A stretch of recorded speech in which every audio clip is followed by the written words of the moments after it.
get home, and like this morning, I open up TikTok, and I'm like, the first thing I see is portions of North Carolina, like between North Carolina Awful. and Knoxville, that were completely decimated, and I'm like, I had no concept of how bad it was, and I should not have driven home. Well, I don't think anybody expected it to be like, if people expected Florida to be decimated, but I don't think people expected it to be so crazy. It's like Katrina.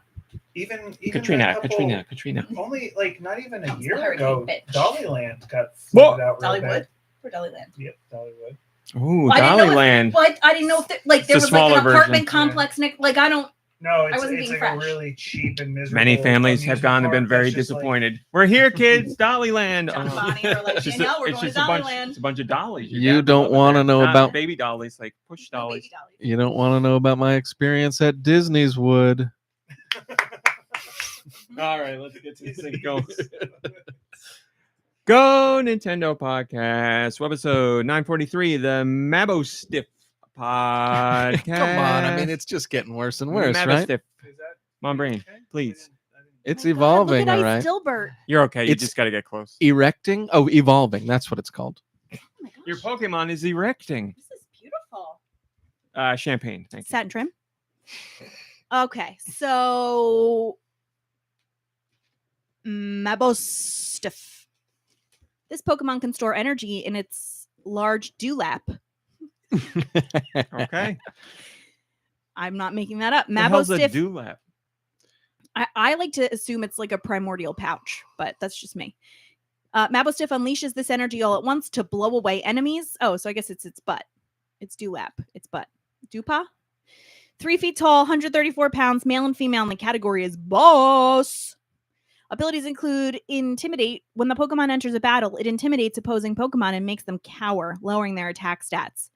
And Guard Dog, which, if that's it, it's very cute. That's it. It's very cute. Guard Dog, which boosts the Pokemon's attack stat if intimidated. Moves and items that would force this Pokemon to switch out will also fail to work. This is the end of the Pokemon section. 2 things. One, I apologize that I sound like I have like a milk bubble, but it's this cold I have brewing. I don't think you sound that bad at all. Thank you. I guess inside my head sounds worse. And 2, sometimes when I'm reading the Pokemon stuff, like, there's made up words and I see words that I don't think are made up, but then I question myself. I'm like, wait, is it really that word or is it a made up Pokemon word? Dewlap, a loose flap of skin that hangs from the neck of some animals, such as dogs, cattle, birds, and lizards. Yeah. So old people have dewlaps. My dad has a dewlap. And a dewpaw. And it's covered in some sort of confectionery treat, I'm sure. Thanks, Mom Brain. I appreciate it. You're welcome. Mom Brain is here. I am. How are you doing, Mom Brain? I mean, I'm okay. I got pulled over this week. I'm okay. Surprise! I'm so upset that you got pulled over when I wasn't in the car. But it is what it is. Why? Because I'm like, you're driving really quickly. You're gonna get pulled over, and she's like, I'm fine.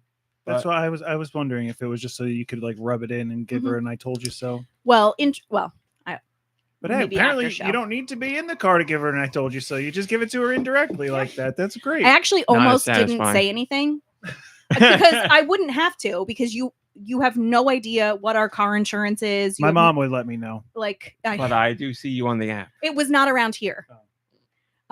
See, they gave you a ticket?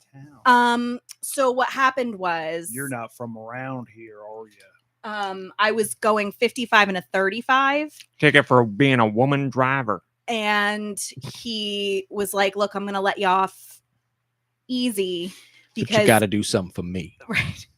And he was like a young black cop. So I was like, all right, I'm not going to give you a hard time. You probably are given enough of a hard time. You heard it here, folks. Mom Brain going soft on law enforcement. So, well, I didn't go completely soft. I guess I'll just tell the whole story. So it's a new car and it doesn't come with a bracket for a front license plate, but they give you one that you stick on with like 3M. Oh no. So it has been raining And I just got the plates, but I didn't want to put it on while it was like wet and humid and rainy. So I have it in the car. I have the back one on, but I don't have the front one on. I have it in the car. A likely story. And so he says to me, sounds rehearsed. He's like, I'm going to let you off for improper display of your front license plate. And I grab it. I'm like, I'm just going to reach in the back. And I was like, I have it right here. I just haven't stuck it on first. And he goes, do you want 4 points and a fine? Like, I'm trying to like, I was like, this is all on camera, I ma'am. said, thank you, sir. I appreciate it. You never saw a thing. And then I said, and while I have you here, do you have just a minute? And he was like, yeah. Can you stick this on for me? And I was like, what can I cash in for these points? He said, a ticket? Like, how many tickets do I feed into the machine? If you have a mustache comb, I'm willing. So I said, I'm a teacher and I teach in a special needs classroom. Everybody's autistic. And we have a school resource officer who has had occasion to go to some families' houses a couple of times on like a 911 call. And if he hadn't been there, I don't want to think about what would have happened to my students. And so if you could just make sure you get into your local school and like get to know the kids. And he's like, we do walkthroughs regularly. And I was like, that's not enough. You need to find your classrooms with the most disabled children and you need to find out their names and how they communicate and you need them to know you. You know and he what? was like, let me get that ticket for you. He was like, yeah.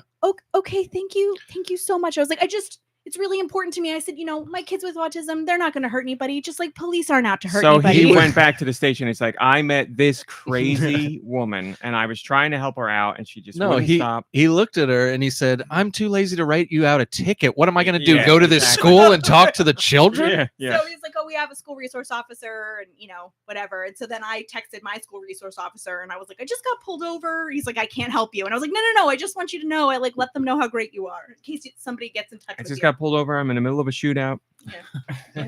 Yeah. So it was exciting. Thanks, Mom Brain. Nikki Hill is here. Hi. It's nice. I know the listeners have no idea, but it's, and really, I guess it doesn't really matter, but it's nice to have you back in New Jersey with us. It's nice to see you. It's nice to be back. Deux Michaels is here. Deux, how are you doing? Uku. It's an Uku week, baby. Wow. It's Uku. It's true. Josh Grobot is here. Is Uku in the news? In my heart, yes, always. Uku in the news. Josh, you playing Zelda or no? Did you know you can play Tetris for free on Tetris.com? They teased another new Tetris game this week, Josh. They aren't saying what it is, but they said, I believe it's something that's going to be welcoming to people who are not as familiar with Tetris. Hell yeah. Hell yeah. It's like the original Tetris? I mean, you need more than that. There's nothing more inviting than turn a block and drop it in a line. We've all heard that phrase before. It's true. I mean, getting a Tetris, like a true Tetris, is that what they're called? Yes, that is correct. That's like that's up there with like one of the best, dopamine slaps. I agree, and it all depends on the noise when you get to Tetris as well, because there's a couple different noises on Game Boy. I remember the noise is it's a weird noise. It sounds like your Game Boy is gonna like shut down. And on NES, it's like, the blah, blah, blah, blah, blah, blah. I feel like that's pretty close to what it was. And then it goes pickle, pickle, pickle, pickle when you level up. But clearing a Tetris, yeah, you feel like a king of the world, especially when you take the long piece and you're. That's the way to do it. Good. And George is here. George, how are you doing, my friend? But George, no. George, you a fan of Tetris? The lime block? Yeah, I love me a lime hit. Okay. All right. SD is here, and Nintendo, hello, and Red Susan, and Fluffernutter, and Tentavision, and William, and Marsboro, and did I say Fluffernutter? And Radical Defect, and Outlaws. Outlaw says, I'm at a con and can't join live, but I just watched the host of Nick Arcade, Phil Moore, do a panel. He's great and produces game shows now. He produces game shows. I'd love to know what other game shows he produces. I mean, I watched Nick Arcade as a child. I was always very frustrated. I apologize, too. I know this wasn't part of your childhood. I feel bad. You're speaking another language. I always watched Steve Irwin and Nico Darunia, and felt so annoyed by how the kids were playing the games, because it'd be like, get through this one level and get 10,000 points and like Gradius or whatever. And the kids on this game show about video games looked like they had never played video games in their entire life. And I'm like, why are you on this show? Hello, Solomon Esterling. I'm glad to hear he's still around and still doing stuff. Hello, Tater Tot. And as I said, I'd love to know what game shows he's doing. It's the week of game shows. I wrote about game shows on Patreon. I watched an episode of Flip Side with Jaleel White. Oh, the chocolate-covered pretzels. It's good. It's a good game show. No, not those. Or the Townhouse Crackers. Those are good as well. The game show is good. It's not like Family Feud, but it's a little like Family Feud. Basically, they ask a question. It's not fun.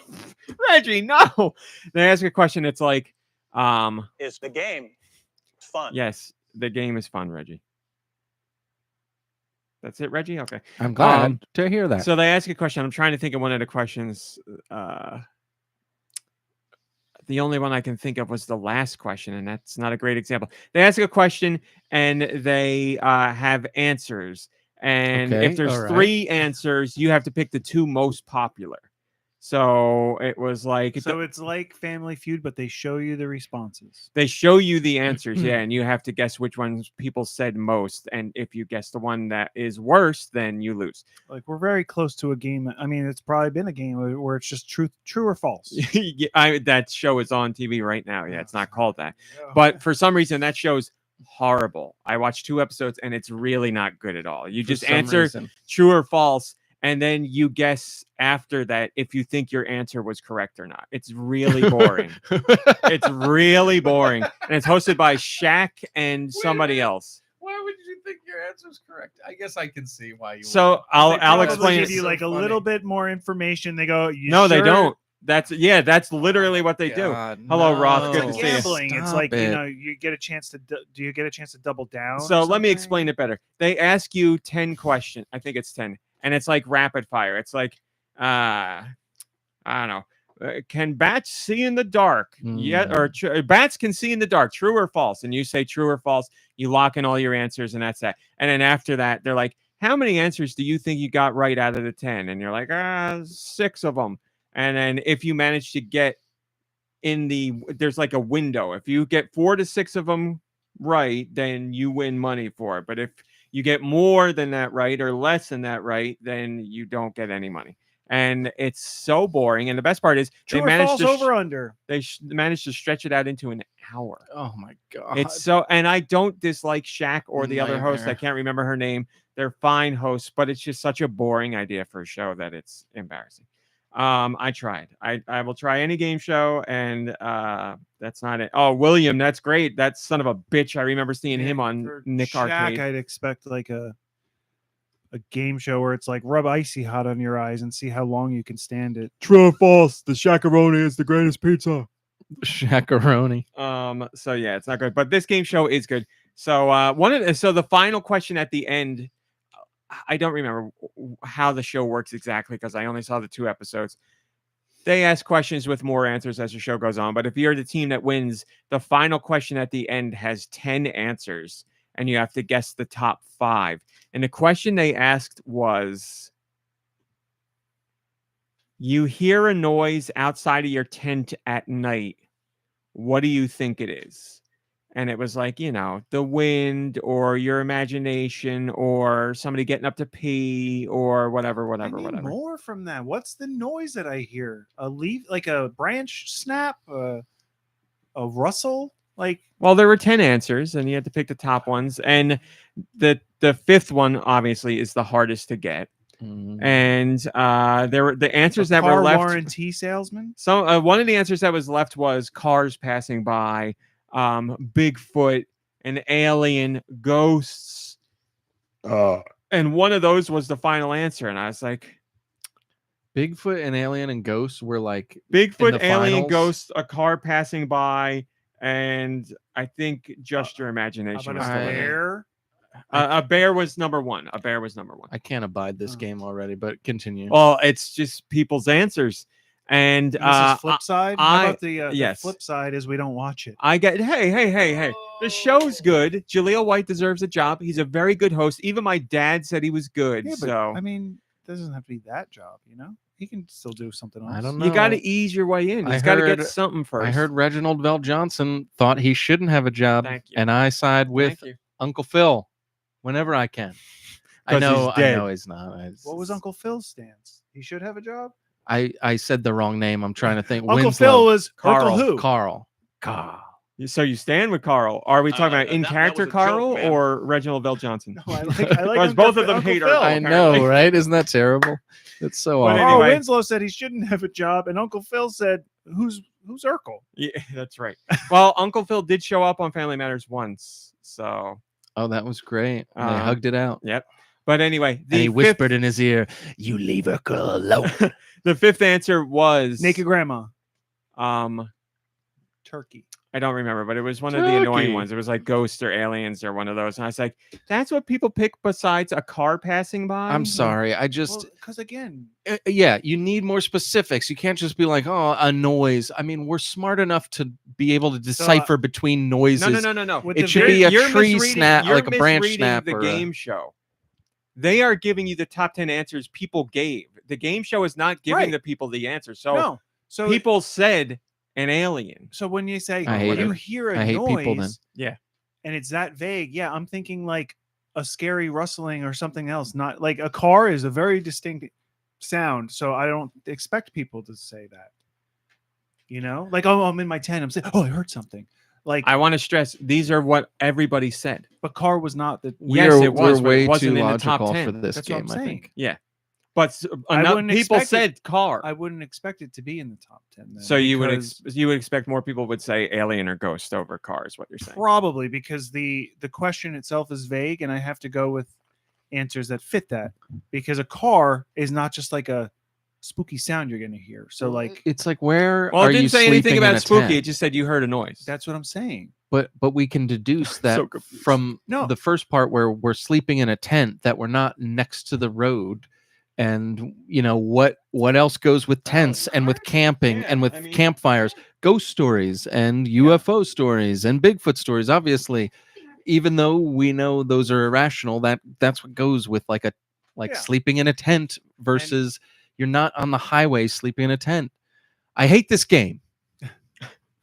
I don't know. I don't know why you hate it, and I'd love to discuss it more, but I won't. It 'cause I sounds can- like Jaleel has been doing a little too much of his other side business, and he doesn't know what the heck kind of game Myrtle he's running. Purple. Yeah, Myrtle Purple.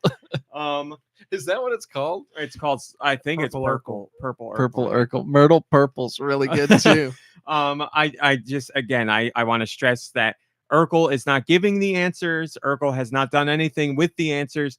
The answers that are presented were all given by actual people. It's I just you're love looking how- for the most popular ones. I love how you're trying to be diplomatic and nice and like distance yourself from the hatred and you're like, just to be clear, Urkel had nothing to do with it. You're calling him Urkel, like that's almost more disrespectful. like Urkel. Jaleel White, Mr. White, did not have Yes, anything to Mr. do White. with these answers, but I thought he was a good host, personable, able to make like little jokes that aren't like roll your eyes. I thought he was very good, and I like the idea of the game show. I found it to be interesting. So Better that than gets a thumbs Strahan? up for me. Oh, yes, hands down. But I just don't think he's a good host at all. I find him very. I don't want to say annoying. I just find him lackluster. Well, we talked about this before where I just feel like we need to get back to the age of a game show host, not like I was an actor or I was a sports figure. No, I was born to be a game show host, Yes, baby. Like yes. that's the kind of person we need. Yes, Where are those people? they don't don't- exist. they We don't can't Not do gonna that do it. anymore. It's all about ratings. You cannot make a show anymore. It's a shame. Well, to be fair, well, no, he's still a celebrity, but Who? like D tier, C tier, as far as people know him. John Michael Higgins. Like you might see but him he's an and actor. recognize like him, but he is yeah, an like actor. he that Who's doesn't that? count. Oh, He's in the- Best in the- Show and a bunch of yeah. that And kind of he stuff. must be. I like him as a host, but he must be very liked because he hosts 2 shows on Game Show Network. So, but yeah, nowadays you're not going to get a new game show that's not hosted by a celebrity. I can parlay this right into the next thing, which is Patreon topics, because Mom Brain disappeared, and we have something to talk about together on Patreon this week. One of the things I wrote about was 2 new game shows that are coming out on October 3rd. Trivial Pursuit, which I knew was in the works for a long time now, hosted by LeVar Burton. And I know they jumped on him right away because people were upset that he didn't get the hosting gig for Jeopardy. So they were like, okay, get Burton and bring him in here for Trivial Pursuit. That's totally fine. I'm down with that. But one I didn't know they are also doing is Scrabble. And I loved the Scrabble game show. I used to watch that every day when I came home from school. Absolutely loved it. Even the sound effects in the show, I loved. It was just so enjoyable. So it's coming back. I don't know how close to the original game show it is, but it's being hosted by Raven Simone. I got no idea how she's going to be as a host. I'll give her a chance. It's fine. But another one with a celebrity. It's just, it's never going to happen. You're never going to get it. I shouldn't say never. It's very unlikely you're going to get a game show nowadays where it's not hosted by a If celebrity anything, because you'll people get will tune in for the celebrity. The least celebrity-ish you'll get, which is not even in the least anymore, is like TikTok or YouTube sensations or something. And that's the closest. I think that's the closest you get to like an not star unknown or something. But they're stars in their own way. They're bigger and than honestly, if I was going to do a game show, I would search out TikTok celebrities. they did a study. They'll pull in millions of viewers. They did a study recently where like celebrities versus influencer celebrities. The influencers were known on average by way more people than the traditional celebrities. How did the Scrabble game show work? Asked Tentavision. Let me tell you. This is a topic that Rami loves. It is so you had a Scrabble board and they had like a tile with some letters on it, or the board with some tiles on it, and you had to guess the word. And Chuck Woolery, the host, you'd be like, this word, give me a letter here, or you'd have two letters to pick from. Was You he pull ever them out of a scandalous? pile. Huh? Was Chuck Woolery ever scandalous? I mean, it's not for talking about on the podcast, but let's just say he's very political. But back then we didn't know. Like so you grab tile treated letters. other people with respect. You could do it. a. Well, I'm guessing based on what you're telling me, it depends on what they look like. I'm not getting into it. He helps many find love. You pick a consonant or a vowel, and then it goes in the word, and then the word has a clue. It'll be, what the word is, like fire hose, and it's like, this is used to put out blazes or whatever, and you try and guess the word. And words will have bonus letters in them that you can build another word off of. So it's like a trivia guessing game. But you can go watch you can watch multiple episodes on YouTube, but the first episode is there. I'm telling you, it's a game show that had the best goddamn sound effects I've ever heard. The noises that it makes when they're putting in letters and when like the tile thing moves on the board, forever in my memory. It's like a bing. It's so good. It was a great Sounds game like a show. turkey. That's exactly what it was. I'd like them to keep it the same because I remember those sound effects as well. But I'm glad you do. Yeah, of course. I mean, it's so good. It's exactly how you describe it. It was like it's like a sensory thing where it was a very pleasing sound and you enjoed it. Yep. But I mean, fit the visual, like the way that the tiles there was like a countdown thing that they did too, where it's like, I remember all of that. It's I mean, it's very video game like. Maybe that's why we liked it so much. But we should put that on the soundboard.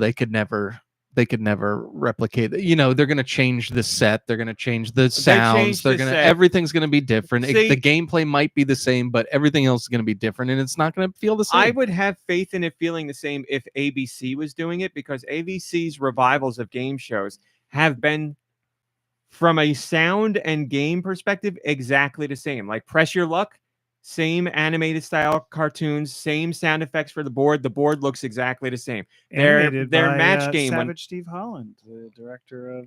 Is that true? The guy that created Eek the Cat. That is true. Directed Better Off Dead and One Crazy Summer. Their version of the match game, same sound effects, same panel design. Like, that's why I really like the way ABC does it, because they were like, this, let's make it how people remember, which is partially why it was popular back then. But this is on CW. They're doing new sets and everything. I'm not going to be like, it's not like the old.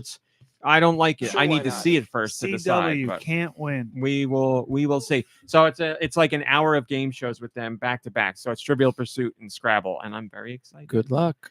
But I would like a Scrabble game that's like in the same model of all the other like trivia games, where you're given like 3 letters and then you have to sit and hem and haw for like 5 minutes before you actually place one of the letters. And I could put it over here. Sure, you can find like a live stream of that. But I don't Something know on if Twitch. I don't know if that's the right place for it. I think maybe I I feel should like put that's it. an SNL sketch just waiting to happen. Hi, Backseat Studios. Good to see you. Also, Yeah. Nintendo, you are 100% right. Nintendo said Ken Jennings is as close as you're going to get to a non-celebrity host on a game show. That's Like, very true. And then I don't know who this guy Fluffernutter put up here or Roth put up here, but like Oh, I what's think his it would name? I think it would be great to have like cartoon characters, like a Roger Rabbit, Who Framed Roger Rabbit this is style from- thing. This is from Mario Party. Sebastian Toot? Is that his name?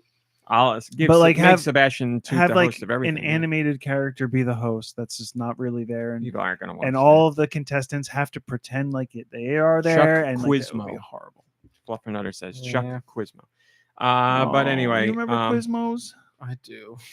I remembered every lunchtime. I'll go back. I'll go into the rest of the Patreon thing, and then Mom Brain, we have something to talk about. Mom Brain, did you know that you could join the GoNintendo Patreon For $1. for $1, where you could read more about my thoughts on Trivial Pursuit and Scrabble game shows coming up. I also wrote about Night Manor, because last week after the podcast, myself, Doom Michaels, and Kirby. Not that's the spinoff. Oh. Rest in peace, man, Dave. Coulier. Nope. Anderson. Thank you. Did he die recently? He's been dead for a long let's, time. Let's have a moment of silence for Harry Anderson? Harry Anderson. I don't remember her name. John now. Larroquette? Dame something or other. Oh my Judy. gosh. Maggie No, Smith. Maggie Smith. Maggie Smith. Boy, that was all over the place. We'll Night speak Manor your is name. a game that's in UFO 50. After last week's podcast, we sat down to play a little UFO 50. We played a few different games, but we Kirby went for Night Manor, which is the point and click style adventure game. And we ended up putting, according to the game's time, 1 hour and 40 minutes into it. And we had, I would say, a very good time with it. We'll talk about it later in the show, but That's great. we had a great time playing that together, and we'll give you the details later. I also talked about how I got that review code for the Japanese rail sim game, the train game, and Is that how hentai? I've been Railings. looking at recording footage and live streaming and all that stuff and doing tests and everything. And I believe that will be the first game I'm going to go with. So I don't know if that's going to be on Patreon exclusive or whatever, but that will be the game that I'm going to Is it too soon to ask? go with. Never. Is it a simulator of riding the rails or a simulator of being like the conductor? Oh, you are the engineer? conductor. Okay. You are responsible for keeping that train on time, on the tracks, keeping the passengers happy. So yeah, lots of pressure. Thank you. I also talked about Dress to Impress. Who here knows about Dress to Impress? I do. As a lifestyle or no, a show? Roblox. Game? it's a Roblox game. Oh man, Roblox. Huh? Roblox is hugely popular in and of itself, but Dress to Impress has pushed Roblox to a whole new audience. It's broken out into greater pop culture. It's a game where you are given a theme and you have to create an outfit based on that theme, and then you present your outfit to the virtual watchers of Dress to Impress, and then you are voted, hopefully, the one who is impressed the most with your dress. And it's becoming extremely popular. It is all over the place. My cousin, who has never played Roblox in her life, was so wooed by the idea of Dress to Impress that now she plays Roblox to play Dress to Impress all the time. She sent me some of her outfits that she's done. The best she's gotten is second place. She's really trying to put together some outfits to get her first place, but hasn't gotten there yet. But I have never played Roblox. You do this in Animal Crossing. I got nothing against Roblox at all, just haven't played it. But this Dress to Impress, I'm like, I want to give it a shot. And, really my like the cousin was dress. like, you really should try this out. It's a lot of fun. So I think I'm going to jump in this week and give it a go. But it's all over the place, social media and YouTube and Twitch, and like everybody's doing it because it's a fun idea. And it's like I said, it's part of greater pop culture at the moment. We'll see how long it stays there. Sounds like I smell another Nintendo lawsuit, except instead of going after Power World, we're going after Roblox. What would be Nintendo's comparative? Mom, name? Mom Brain just said Oh, it. Animal Animal Crossing? Crossing. Label comes to your island and gives you a theme, and you dress up for her, and she grades you. What else do you need to see, people? Do you need it in black and white? Do you need me to get my lawyers to do this? I'll call them. Your spiders and flies? Here's a question. Yes. How will you dress when you Want to go address? to the actual court hearing? Because what you wear could mean you win the case. Let's see what Oh. label, and Roblox decide. I wrote about. Thank you, Esty. That's very kind of you to say. Oh wow, Esty, that is an outfit. That's the outfit I need for when I stream, if I stream. Man, look at that. That Make is it happen. that is either a Halloween costume or a You've already got porn outfit. the bandana. I do have the bandana. I You just would, got and the it's Charles it's Nelson neckerchief Riley style, so I'm all about that. Tater Tot says, "I love the shirt, Nicky Hill." Nicky Hill's wearing a Over the Garden Wall shirt.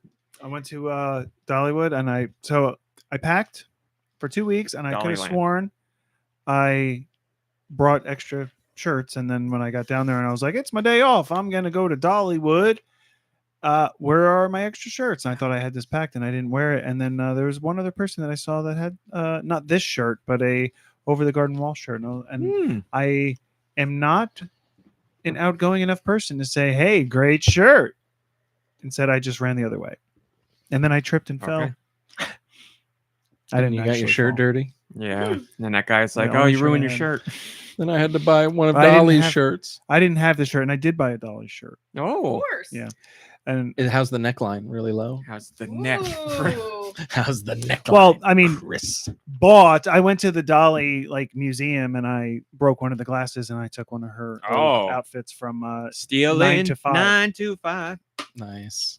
I also wrote What a about wonderful woman. Can we just take a She is moment? very Absolutely. philanthropic, very selfless. Such a She makes great fantastic- desserts. She does it all. Yeah. I wrote about WWE this week because I won't give a spoiler, but they had some very, very, very long-term storytelling that is only a product thanks to Triple H and his writing team. A great next page in a story that made me emotional while I was watching it for one of the wrestlers. I won't say who, but it's been a story, man, 2+ years, 3 years in the making, and just the way they've woven it together and the way you've seen this character go from heel to one of the most beloved faces toe? has been wonderful. Heel to toe. It's so great. The storytelling right now in WWE is off the charts, and really paying attention and watching, like following along with the story beat for beat, and the payoff that you get, and just the emotional investment. I've never seen, in all my years of watching wrestling, I've never seen wrestling tell stories this detailed and this dedicated, and this, like, if you're paying attention, you really get like a lot from it. It's been wonderful. It wasn't rushed out to conclusion to combat the bad press that the Netflix documentary about Mr. McMahon was getting. Yes or no? Answer. No. 'Cause Okay. like I said, it's been 3 years in the making. So yeah, Well, 2+ years. good to know that there's no nefarious cross cuttings going on. Yes, they obviously don't have ties to McMahon anymore, but yeah, I mean, it is, I'm sure it's very awkward for them because Netflix put out this multi-piece documentary, and also Raw goes to Netflix in a couple months, so like, whatever. Man, I bet they'll give all that money back and break the deal. Who No. will give what money back? I don't know. The I don't know streaming either. the Well, who's streaming making- service that just recently paid for and aired Yeah. a documentary about Vince McMahon is now going to pull money out of the company. Yeah. Well, who's But the- paying who to get Raw on Netflix? Netflix. Yeah, so you'd think that WWE would be like, "Oops, here's your money back. You're screwing us with this documentary. We're out." How Who made the documentary though? Netflix They're made the airing it. documentary. Yeah, Netflix. Yeah, see, Yeah. I knew that. I don't know. I I mean, didn't even know that I was don't on. under. Yeah, I'm trying to follow, but I got nothing. No, because we're saying that WWE is going to be offended that because they were put in an awkward position having this documentary come out on the same platform that they're going to be airing well, their they've known Raw this on. documentary was coming for years now. So they're gonna do like a take backsies. That's what I was thinking. But they're also to not stand they're their not in a ground. position now where they Yeah. are like hiding from it. Yeah. They own up to things and they Yep. are making That right is true. Triple H did give a speech about it from the Al bin Salam's Saudi Arabian palace. Oh, did he? They did. He did. This is from his Spiders and Flies. I'll just say that. Hey, my spiders and flies have been giving us true stories every We single know week. they've been false every week. Maybe today, if they tune in, it'll be true. But I'm seriously just being silly, folks. I have no inside information. I'm sure everything I'm saying is BS, and I think it's wonderful that all this information is being yeah, portrayed onto Netflix because a lot of people will be able to see it, and that's Yeah. the most important part. people 100% should know about this. Yes, and I applaud Netflix for being like, yes, we're gonna have Raw, but also that's not gonna stop us from showing this documentary about how much of a monster this guy was. Now, so that's great. This is serious. This is not a joke. Didn't I read something about McMahon's camp coming out and saying that the documentary is full of lies and not true? I mean, You did read that. so that would. Who do you believe? The people who made this piece of propaganda, or the Yeah. man who lived the life? Yeah. Obviously, you'd believe Mr. McMahon himself. Is the name of it Raw Dog? No, I don't know what the name is. It's called Mr. McMahon. Is the it called the Mr. documentary? McMahon? Yeah. That documentary. I am Yeah. going to watch it. It's a multi-part documentary. It's just, I obviously know more than the average person who's going to watch this, but it doesn't make me excited to watch it. It's going to be a look at all the horrible stuff I already know, but on a more granular level, and it's going to be uncomfortable to watch. Or Why, maybe it could be called Smacking Down the Raw Dog. Ah, Can I ask why you're watching it? Because there are documentaries, in fields that you like that you don't watch and you have no interest in watching. Well, What I mean, about this one do you want to you see? know, like- when you admittedly know so much about it, I'm sure you won't learn anything new. I wouldn't say that. I'm sure I will learn new things, just like minutia about things that went on behind the scenes. But WWE and pro wrestling in general is like one of my tentpole things that I love. I want to be as informed about it as I can, positive or negative. So Nintendo, WWE, man, I don't know. Trains. What Trains, if of course, there was a video game, want to be informed. a WWE video game that takes place on a train in the style of anime? Well, there is WWE, and there have been trains in WWE, and there are anime. I know Vince McMahon about wrestling, but I don't think all of Not those gonna have lie, been I'm combined sweating a into little one thing. So if they are, I mean, stranger things have happened, like Undertaker meets Scooby Doo, and that's certain. And John Cena hangs out with Scooby Doo, so that I would argue John is the Cena hangs season- out with the bear. He knows all the animals. John Cena is going to be on, I believe, the season premiere of The Simpsons this season, or maybe not the season premiere because that would be Treehouse of Horror, but he's part of The Simpsons this year. He's doing the voice of Marge. He's appearing as himself. Okay. Somebody else has to be the voice of Marge because the voice of Marge cannot do the voice of Marge. He anymore. could Didn't he could someone be on the just pass Treehouse of away? Horror, and it could be a Didn't one of the Invisible Man spoof. One of the main. I guess not. I I didn't thought hear Marge anything. passed away. All right, maybe not. No, I would. Maybe- That would have been like everywhere. Yeah, it would have been everywhere. I thought somebody passed away from The Simpsons recently. That would be a great twist, huh? The Invisible Man, John Cena. Yeah. They'd never see it coming. You can't yes, see Rob- me, you You guys Homie. ever Russell. see the Invisible Man movie that I thought that they was made fun. a couple years ago? With Kevin Bacon, No, that was Hollow Man. but he was invisible. with Kate. Oh, Is it Kate Moss? Is that the one? The All I actress? remember is I She saw that was in- movie and I was like, I kind of liked that movie personally, Which but one? saw it in theaters. Kevin Bacon, Invisible We're Guy. still talking about that. oh, I'm talking about the Invisible Man movie. I didn't like the Kevin Bacon one as much as I like Kevin Bacon and Elizabeth Shue. It was the Invisible Man with the Scientologist. John Cena, Tom Is Cruise. Kate Kate something. Female Scientologist. The woman from Leah Handmaid's Tale. Remini. I thought it was, Yeah, from Handmaid's Tale. Oh, I don't know her name. Yeah, it's not Kate Moss. That's Elizabeth. Elizabeth Moss. Elizabeth Kate. That movie was pretty good, I thought. Yeah, Kate I really Mulgrew. liked the way they approached it. They made it. You know, Elizabeth Moss, I'm hearing in the chat. Thank you, chat. I also talked about Transaruby, My is Cherubi. Ruby. which is which is a game from Skipmore. From another world. And I searched on Patreon. I can't believe I've never written about this game. My YouTube algorithm this week for music was like, let's put together another list of bangers for you, and it included music from Transaruby, which I haven't heard in years. And I was like, man, this soundtrack, it really did it for me, and it makes me emotional. And I don't know, it made me emotional when I first played the game. Did you say hi to Doom Eternal? Hi, Doom Eternal. And it continues to make me emotional, and it's not from nostalgia. It's just there's something about that soundtrack that is so like hopeful and beautiful and like inspiring. I don't know. Particularly, there's 4 songs, or there's 4 worlds in that game. The first world and the fourth world. Those songs are something, man. And it's something about that composer at Skipmore, because he did the soundtracks for like Kamiko and Faerun, and those games have great soundtracks too. And I just wrote about the feeling that soundtrack gives me, because it's something.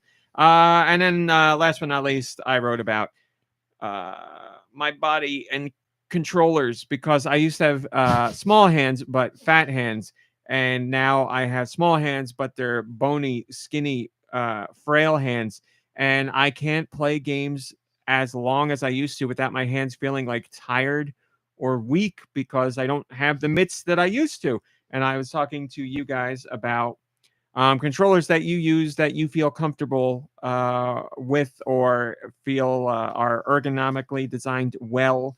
And I haven't read your comments yet, because that was just a few hours ago. But yeah, my hands get like tired, and I've been playing more recently, but I know I've sensed the change in my hands when I lost a bunch of weight. My hands don't feel anywhere near the same as they used to. And like, I look at my hands and they gross me out, because I can see like, I just can see everything. They're not what they used to be, and now they get tired more quickly. Small, I know, but they're And I said, like, the PS5 controller gave me problems from day one, but now it's even worse. The Pro controller, I'm pretty okay with. I find it to be pretty comfortable, but I do get fatigued. And then the Xbox controller, I think, is the best for me. I can play the longest on it, but I do reach a point. So I was thinking if you guys have any third-party options or any suggestions for exercises for hands or whatever, because the mitts ain't what they used to be. Just get so a good old-fashioned racquetball. we gotta get you those ear. Yeah, those ears. Yeah. How about just some like wrist braces? I've got those wrist braces, and they help me a great deal. I could try them. It's not like I have like a stinging pain or anything. It's just like there will be a dull ache after a while. So yeah, maybe I should try that. But it's, Well, and our hands We're are also definitely just getting different. older, and it's there's that too. Yes, I thought that is a contributing factor. Hello, Malik. Halo. 3D. Go easy on your joystick, says SD. I know I'm too tough on it. And also on the controllers, yeah. Yep. Steve Irwin says, God, I hope I never hit 40. Well, I hope you do, but if you do hit 40, I hope you don't have tired hand syndrome. So that's what I talked about on Patreon this week. You can get in on a Patreon fund for $1. Mom Brain, before we get into news, we have something to talk about, which I forgot to talk about last week, but now we can talk about it together. So start. Melissa. Well, I Thank don't know. you, Radical can Defect. Can you do the setup? Because I don't want to. We were sent the Minecraft soap from Ooh, Dr. Squatch. No, you're telling this story? Oh, you guys used it? We were going to review the soap in This is general, a but little that's going to be part of it. X-rated. No, I'll be fine. Spud, get out of the room now. No, don't listen to any of this. Don't listen to any of this. You're right. That's what I'm saying. We got the soap. I used it. Mom Brain used it, and we're going to offer our thoughts on the Now soap. wait, is this like the first bar of soap you guys use? You guys usually use I use body wash. right? Do you use body wash? B-wash. If this is too personal, don't. I'm sorry. well- I mean, Body W. So I keep I have both. Okay. I keep an unscented, really plain, really mild body wash for the parts that require unscented, mild Washing. body wash. Try it's a body wash. But then I often have a bar soap. I actually have bar shampoo that I love because it cuts down on packaging, which is great. So it's the first time I've used it's Dr. Squatch, right? Mhm. First time I've used a Dr. Squatch soap, and it's got grit. I don't know if they have levels of Heavy. grit. Yeah, this one's heavy grit. Yeah, it was almost too scratchy. Like it's It feels good just- for me, but go ahead. Yeah, I thought it felt good too. I enjoyed the grip, but I can understand it being a bit too much. yeah, it was like great on my feet. I liked Wow, that. yeah, that's a nice It is one. very gritty. So, but I mean, it didn't like leave my skin like super dried out or anything, which was good. Nor did it leave. Sometimes you get like a soap that's gritty and they like fill it with like oil and stuff to like make up for the grit. None of that. No problem. The smell is not something I would pick, but I don't mind it. I like the smell. Yeah, I mean, there's Lucky for you, you have a basil and tomato sauce right, smell. right. Did the I? house, too. Did I told you I had to take that out of here because I was Yeah. stinking up this room. I had to put it in a Ziploc bag inside of a box inside of a container And put to it in keep the the shed. smell from getting out. It's like everywhere. Rudy Duty. That's Yeah, right. man. Oh man, you're right. When I take it out, oh, it's gonna smell. Anyway, We should have put like Mr. Mime in there with it, so we marinate. Oh somebody else. no. Poor Mr. Oh, we Mime. could do Even that. he We doesn't could do deserve that. that. So overall, No. I would probably give it like a 6 out of 10. Impressive on the like Impressive. outcome. You know, like I was exfoliated but not dried out, so that was good. It's again not a scent I would pick, and I wish it was just a little less gritty, but so maybe like 6.5. They have no grit, medium grit, and heavy I'd grit. give Yeah. it a SD. Thank you. I was waiting for a picture of gritty in there. I'd give it a 7.5 or an 8. I really did like it. I just prefer a body wash over a bar of soap. So for me, it's the shape is hard because it ends up it gets skinny Yeah, across the fat. It's the a flat, square. and It's then like a- and then it starts breaking off in weird Yeah. places. So like when I'm doing like my armpits or like sometimes what I do with it, if like my legs are like I have a muscle that's aching, I take like the smaller side and like dig it in and rub it in there. Yeah. My question is, does it not leave? What am I trying to say? Some of the colors that are used, whatever they use to dye the soaps, there's some of them it leaves like some trail behind. Like Yeah. it's snail trail. almost like basically like if you have a tub that the enamel has been like worn thin or worn off, it will stain your tub. Did you notice any staining? I did not. No. Like basically when I give my dog a bath, her claws like scratch in, and now there's scratch marks in my tub. And then when I wash with one of those darker colored soaps, like I have like dark lines that I have to take a while for it to, I gotta like scrub it out. You need like a magic eraser. Or just I need to clean my home a little bit more. Nah, But, let's not go. No. It's like Don't crazy. go crazy. But yeah, all right.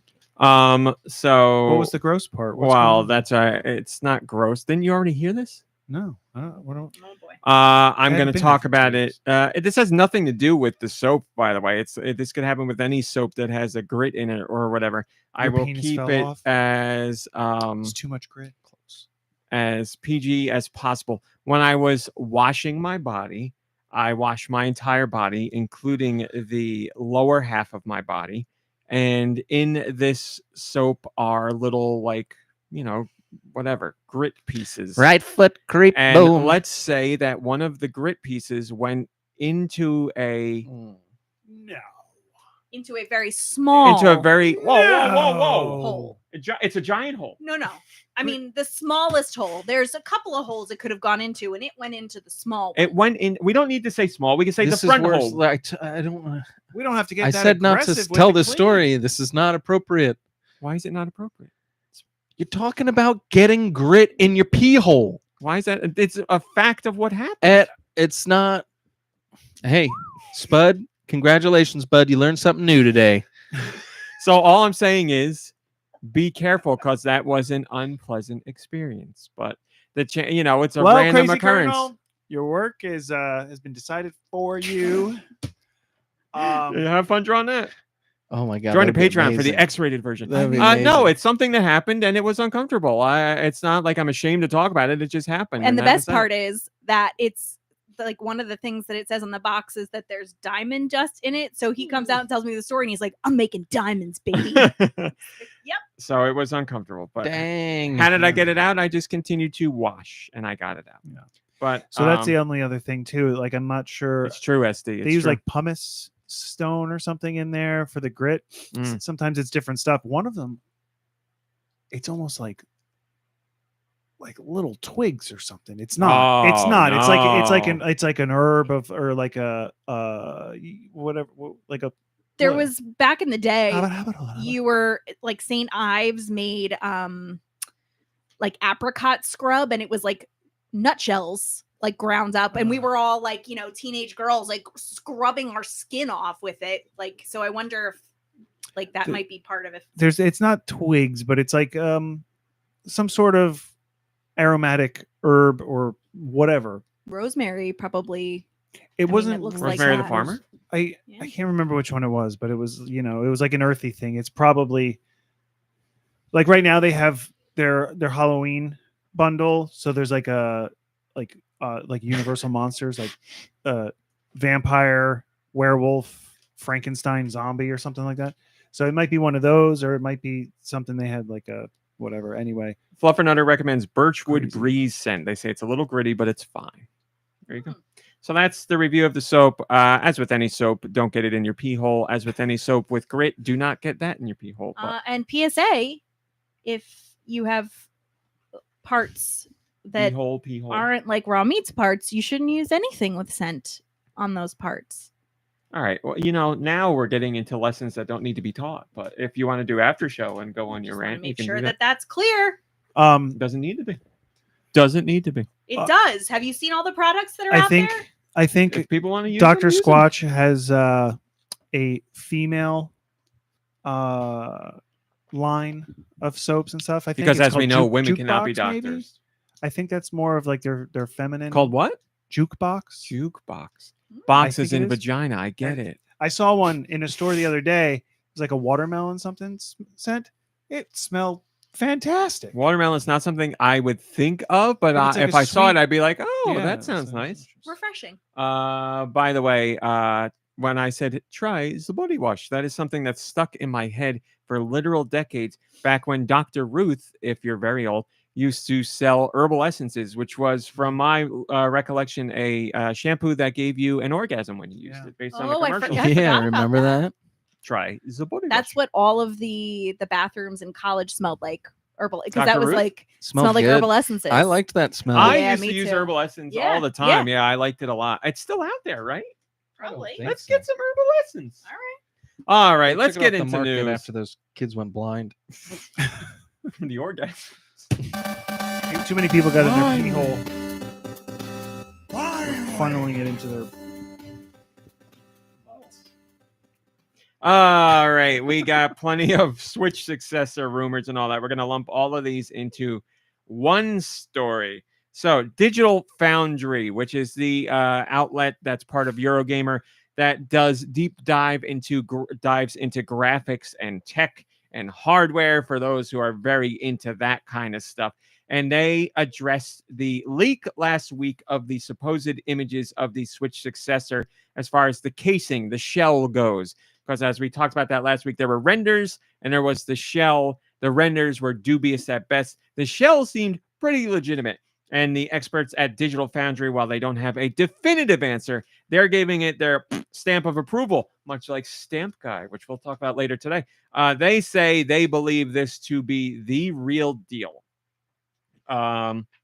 They say It's right to have a degree of skepticism about this leak because there's nothing to stop someone 3D printing up a fake casing. However, faking a convincing motherboard would require a degree of technical knowledge that I'd put beyond even the most elaborate hoax. It would be easier simply to not fake a board at all and to make a printed component look a lot more genuine.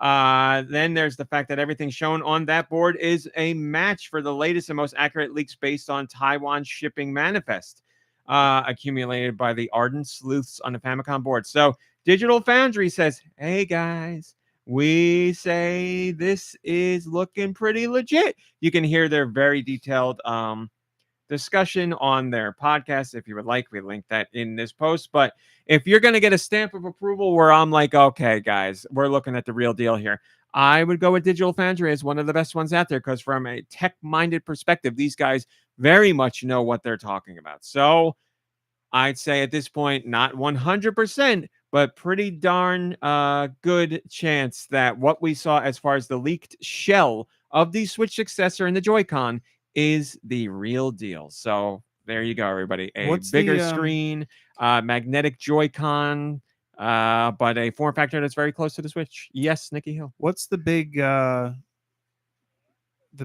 inbox tray there? Is that where you put a hard drive or something? What's the big inbox tray? What goes To in the there? left. That is not going to be a hard drive. That's no, for I don't know. game discs. They're They're for fans some and reason stuff, they're yeah. like really big discs now. Yeah, that you put in. the Switch Successor, they've made the decision that you have to physically take apart your Switch 2 to put in a new game. They've decided it's a very good idea. And it does require a screwdriver, and the screws are very tiny. Yeah, it's And that the- itty bitty one. and they're like the star nuts, so Yep. it's not like you can Yes. use like something from your A toolbox. star You know? What if the screen pops up like a VCR, goes psh, and then you slip the whole card, like the whole disc into it. There you and go. close it down. So we're taking it retro almost. Retro's hot right now. They fooled around with that, but then they were like, "No, we'll stick with the screwdrivers in the screwdriver kit." And also, what People love tinkering. it's been a long time since I actually, to be And we honest, I love haven't them to seen, tinker. I haven't Yes. seen inside a Switch. Tinker Tailor. But we know for sure that this isn't just a Switch.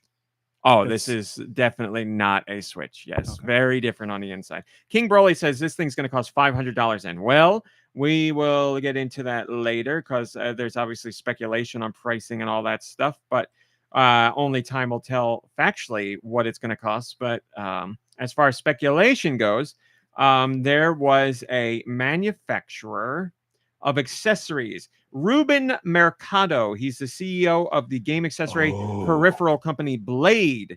He sat down for an interview with the outlet Vandal to talk about the Switch's successor. Now, Mr. Mercado, again, as a CEO of an accessory manufacturer, he's obviously privy to some information and discussions and things that the regular person is not.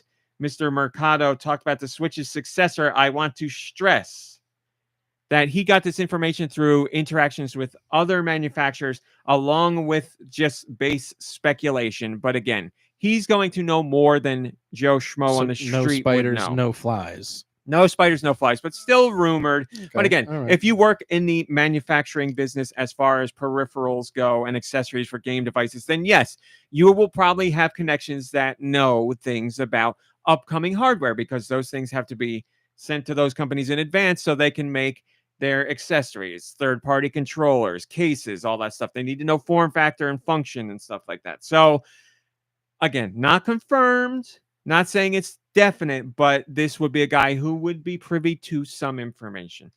He says the Switch successor is complete, not a surprise there. And he has had access to a near final version of the hardware. He's expecting it to launch somewhere between March and April of 2025. The Switch, he does agree the Switch uses some sort of magnetic Joy-Con with a locking mechanism as well, so not surprising. He says the Joy-Con thumbsticks will be considerably different from the current design. I believe they'll be more recessed and a different kind of a different feel of movement to them, maybe something closer to a Steam Deck. Obviously, Nintendo's probably going to mess with the Joy-Con thumbsticks to avoid any drift issues or stave off drift issues this time around, so that's not surprising. Nintendo's looking at a simultaneous worldwide launch. Again, not all that surprising there. And he's saying the price could be somewhere between 400 and 500 euros. That's just speculation. I really think a $400 price seems like the way to go, because remember, the Switch OLED right now is $350. So if you're going to get a successor that's only $50 more, that would be great. If it's $500, you know, it's a bit pricey, but its prices continue to go up. I wouldn't be in love with that price. I'm not in love with any price. I would love for it to be $400, but it would be crazy for the Switch OLED to be $350 and the Switch successor to be $400. But time will tell. It would be $450 would be wonderful. You know, it would be wild, and it would change the way we play games. If the back of the system, like the actual system, not the Joy-Cons, had like a D-pad and buttons as well, so that you can use these fingers to do things, but it would totally change the way our brains work, because like it would feel like it would be, you know, Well, that's what There's the, controllers that have that. the like a- whatchamacallit has. Nitro that? Deck. Yeah. I play well, with it a controller that that has like that. 2 buttons on the sides, right? But I'm talking about like a full D-pad and like your A and B buttons. Or There something. are some controllers that do that. It's not You know? standard, but the one I'm playing with now has a lot of buttons on the back, actually. I know, like the crazy pro ones have like turbo switches and Yeah, stuff. they go above and beyond for functionality for gamers that want that stuff, but also Like adaptive stuff. yeah. What's the word I'm looking for here? Accessibility options. Accessibility. Thank you. Hi, Ninja Bunny Dev. Good to see you. Also, the missing Drake says the missing part in that case is the battery, which would make sense, obviously. Of course. Why couldn't I think of that? Wouldn't when Thank the you. new system comes out, wouldn't the price of the Switch right now drop? Not if you're Nintendo. They used to do that back in the day, I don't know, but still they haven't sailing. done that in, I'm going to say decades. They haven't done that. Oh, They man. don't drop the price So it's because just they getting don't more want anybody expensive. to think that they can expect. They don't want people to hold out and be like, oh, if I just wait, it's going to drop the price. Now people are angry because they know Nintendo doesn't drop the price, but Nintendo would rather that, because then nobody's going to be like, I'll wait for a sale, or they might do it, you know, I'll wait for Black Friday or something like that, but they know Nintendo's not going to drop the price. Also, with their games, they think if it's, you know, they know its value, right? Is that the whole thing? They're like, this Yep. game is, you know, so if this is worth this much, why are we going to sell it for Rest in less? peace, Iwata. He said years ago that the industry was in a race to the bottom by devaluing its content. He's like, they're putting games out there, and especially on mobile, there's hundreds of people working on these games, spending hundreds of thousands, if not millions of dollars, and they're teaching people that this should be free. And you're going to have a really bad uphill battle to get somebody to pay $1 for a game. And he was 100% right about that. For So- $1. for $1. Plague says, yes, new analog sticks would be extremely great. The Joy-Con analogs were horrible and too small. If they could incorporate GameCube or Wii type analogs, but make them a tad smaller for portability, we should be in good shape. I am sure there's going to be a very, I'll say drastic, or at least considerable redesign of how the thumbsticks work on the Joy-Con for the Switch successor. I think that's a no-brainer for Nintendo to avoid issues and to address comfort complaints of the current Joy-Con. By the way, thank you everybody commenting on the site lately. I've seen you signing up. I've been approving your comments. I've even been approving your My name new is Romney accounts. Cowboy, and I approve this message. I've been approving new accounts that leave comments that I don't agree with. And I'm not talking about from a Nintendo standpoint. I'm talking about with, let's say, perspectives that I don't agree with. But I can't approve new commenters based on how I personally feel. Obviously, if you're attacking someone, we don't approve them. But so that's that. But thank you, everybody in general, for signing up. And also on X, thank you for your continued support on X. We've been getting a nice rush of people there. On Threads, thank you as well for the support there. We've had a couple threads just this week that got a lot of traction. I think we've had our biggest thread yet this week, actually, with a lot of discussion. What was it about? I don't remember. Oh, what was it about? Maybe it's one of these top stories. I'll tell you. But thank you for the support in general. It's very much appreciated. That's all your Switch successor news for this week. Let's get back to the other stuff. Nintendo. So I've been covering Nintendo for a long time. I know certain things are going to happen even if Nintendo hasn't announced it. So with Zelda Echoes of Wisdom coming out, I was like, oh, you're going to do one of those 4-day, 5-day interview things. I was like, I just mentally prepared myself for it. I was like, there's going to be like 4 or 5 days where I got to scrub through a big interview for tidbits. And that's exactly what happened. They did their 4-part Zelda Echoes of Wisdom developer interview. And we learned some really cool stuff. Like this, Mom Brain, you're a woman, correct? I am. Name a woman. We in the developer feature for The Legend of Zelda Echoes of Wisdom, we learned that Tomomi Sano is the director of Echoes of Wisdom. That is a woman, but it marks the very first time that a woman was the director of any Legend of Zelda game. Well, that is fantastic What a for her. smart, sensible idea to be like, we are making Zelda the playable character, the protagonist of this Zelda game. Perhaps this game should be directed by a woman. And they have Tomomo Sano. Tomomo has worked with Nintendo through Grezzo on multiple Zelda installments. The first one they worked on was Ocarina of Time 3D back in 2011, and they've worked on pretty much every Zelda since then. So this is not a newcomer to the Zelda franchise, but they have the honor of being the first female director of a Legend of Zelda game. So good for them. I heard there's a whole segment in the game where Careful. the soundtrack. Nicky Hill's thoughts are not those of GoNintendo. Please continue. The soundtrack is with that Gwen Stefani band. I'm Just a Girl. Not as bad as I thought. It's a but big okay. fight scene in there. Just kidding. It's Marvel. No, I know. Marvel. Yeah, I know. It was Oh, a dig at me. I get it. Kidding. I love that. I Just I want to kidding. make it clear to everybody else, and not everybody. I want to watched make it that clear at movie. the table. I'm harassing raw meat at the expense Not of women. you. No, I'm harassing. Wait, what? Marvel. That's in a Marvel movie? The Captain Marvel movie. There's Oh, like a big yeah. fight scene, and like the song just didn't really fit the tone. but Maybe they that just went movie with it. should have been directed by a woman. It was. Oh, it was? It was. Oh, son of a bitch. Well, I take that back. Sorry, I was kidding. It was a joke. It was tasteless. No.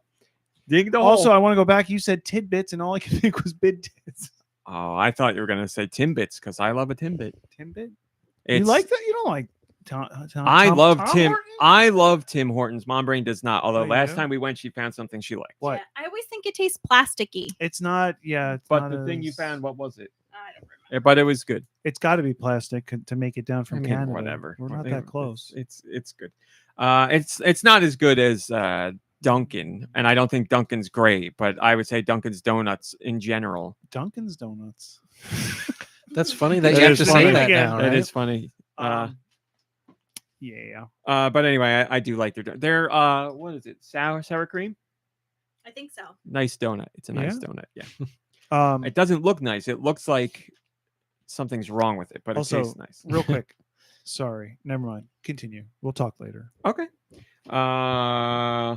Also, we found out that when Grezzo was working with Nintendo to pitch this idea of a new Legend of Zelda game, they started out with Isn't it Grouse? What are we talking? Who's Grezzo? Grezzo is the developer that Nintendo works with on multiple Legend of Zelda games. They've been teamed with them, or they partner with them since 20 something. It's probably that's not- 2009. That's not the actor from like Mad TV. It's like Will Grezzo or something like that. No. Guess Will not. Grello. Oh, is that it? Will Grello is what I thought you were getting at, but that's not Mad TV. Oh, no. That's Will Forte. Nope. He was No. Will Will Grello. Forte From was 14 not. with Will. Oh no, that's Yeah. Will Grello. No. Yeah. Who's the big Will bald Sasso guy? is who you're Sasso. talking Wow, about. I'm way off. Oh, Mhm. So I thought guess you were talking that's- about Greedo from Star Wars. Will Greedo. His first name No, is we're Will. all- I'm all over Will the place. Greedo. Anyway, Grezzo. Will Greedo for food. That's talked what about- it's what the kids say when you got charisma, grizz. There Oh. you go. There you Kids go. got real grizz. They came up with the idea of basically Zelda Maker. They were like, what if we did a thing where you could make your own Zelda dungeons? So Link had the ability to like copy and paste objects in dungeons to build your own dungeon. So it was like Zelda Maker, basically. And the producer of the Zelda series, Al Newman, EGA Numa, or AGA Numa, he liked the idea, but he thought there could be more here. And he's like, how about we think a bit more about this? And then he's like, hey, how about you take this copy paste idea you got and you just like do a whole game with that? And Grezzo was like, oh yeah, that's a great idea. The only problem was they had been working on this idea for over a year. And Al Newman's like, hey, how about this cool idea, but you build a game about that and you can do this everywhere. And they were like, oh, all right.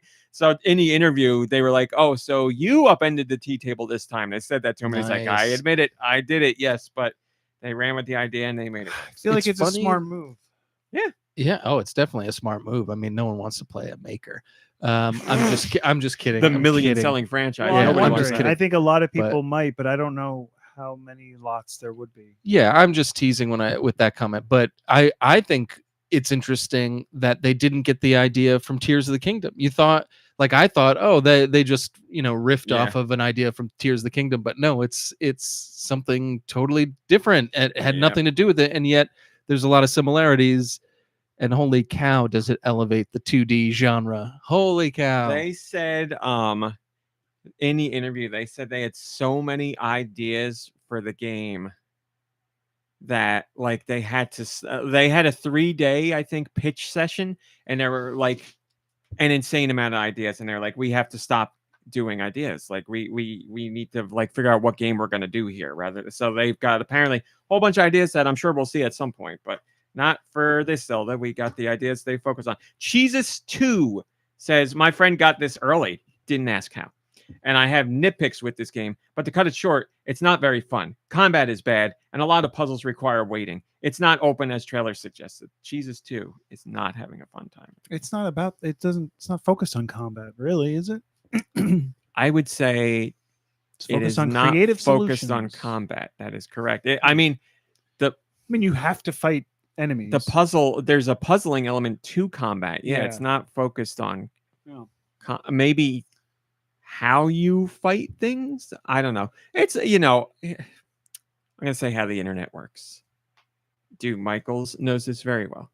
You get a game that's like very highly praised or universally praised, and you go to see comments and they're like, this is the worst game. I don't like this game at all. I don't know why they would make a game like this. It's the way the internet works. The person who's more likely to comment is the one who's going to be the negative one, which is why I've taken a new approach on TikTok. Not new for me, but the approach of when I see something I like that I really like, I make a point to comment and say something nice or fun or friendly or whatever. Positively towards the Positive. negative. No, not towards the negative at all. Negatively towards the No positive. negative. Positively towards the positive. Yes, that's correct. But they are entitled to their opinion, and as I said, we allow all opinions on GoNintendo to some degree. Also, we learned in this interview that the map in Echoes of Wisdom is 8 times the size of Link's Awakening. Link's Awakening, not a huge game, but certainly a sizable one. Originally, they said the game's map was 4 times as big as Link's Awakening, but they had so many things they wanted to do that it expanded to 8 times as big. And I've been playing the game as Deux has. I will test just in my time for the 2 days I've played. It appears to be quite a big map. There's a lot to explore. I was gonna say it feels small, but I think it's just because I'm enjoying it so much that Have I you don't gone want it to everywhere end. already? No, Oh, not even close. okay. Not even close. But Yeah. I just feel like what I do on the screen, and then when I look at the map at what I've unlocked in the overworld, I feel like I've done quite a bit. But Well, what it shows on the map, what you unlock is basically like a very it shows way more than where you've actually set foot. Because I've looked on the map and I'm like, okay, it shows I've been here, but I haven't really been there. And I Right. gotta like wander around. So I had that same feeling. But yeah, we'll get into it. We'll get into it. So there's that, and that's it. That's it. So go read those interviews because there's a lot of really interesting stuff in there. I, as a Nintendo fan, love seeing those interviews. As someone who has to cover them, I don't like it, but they're well worth your time and well worth the read.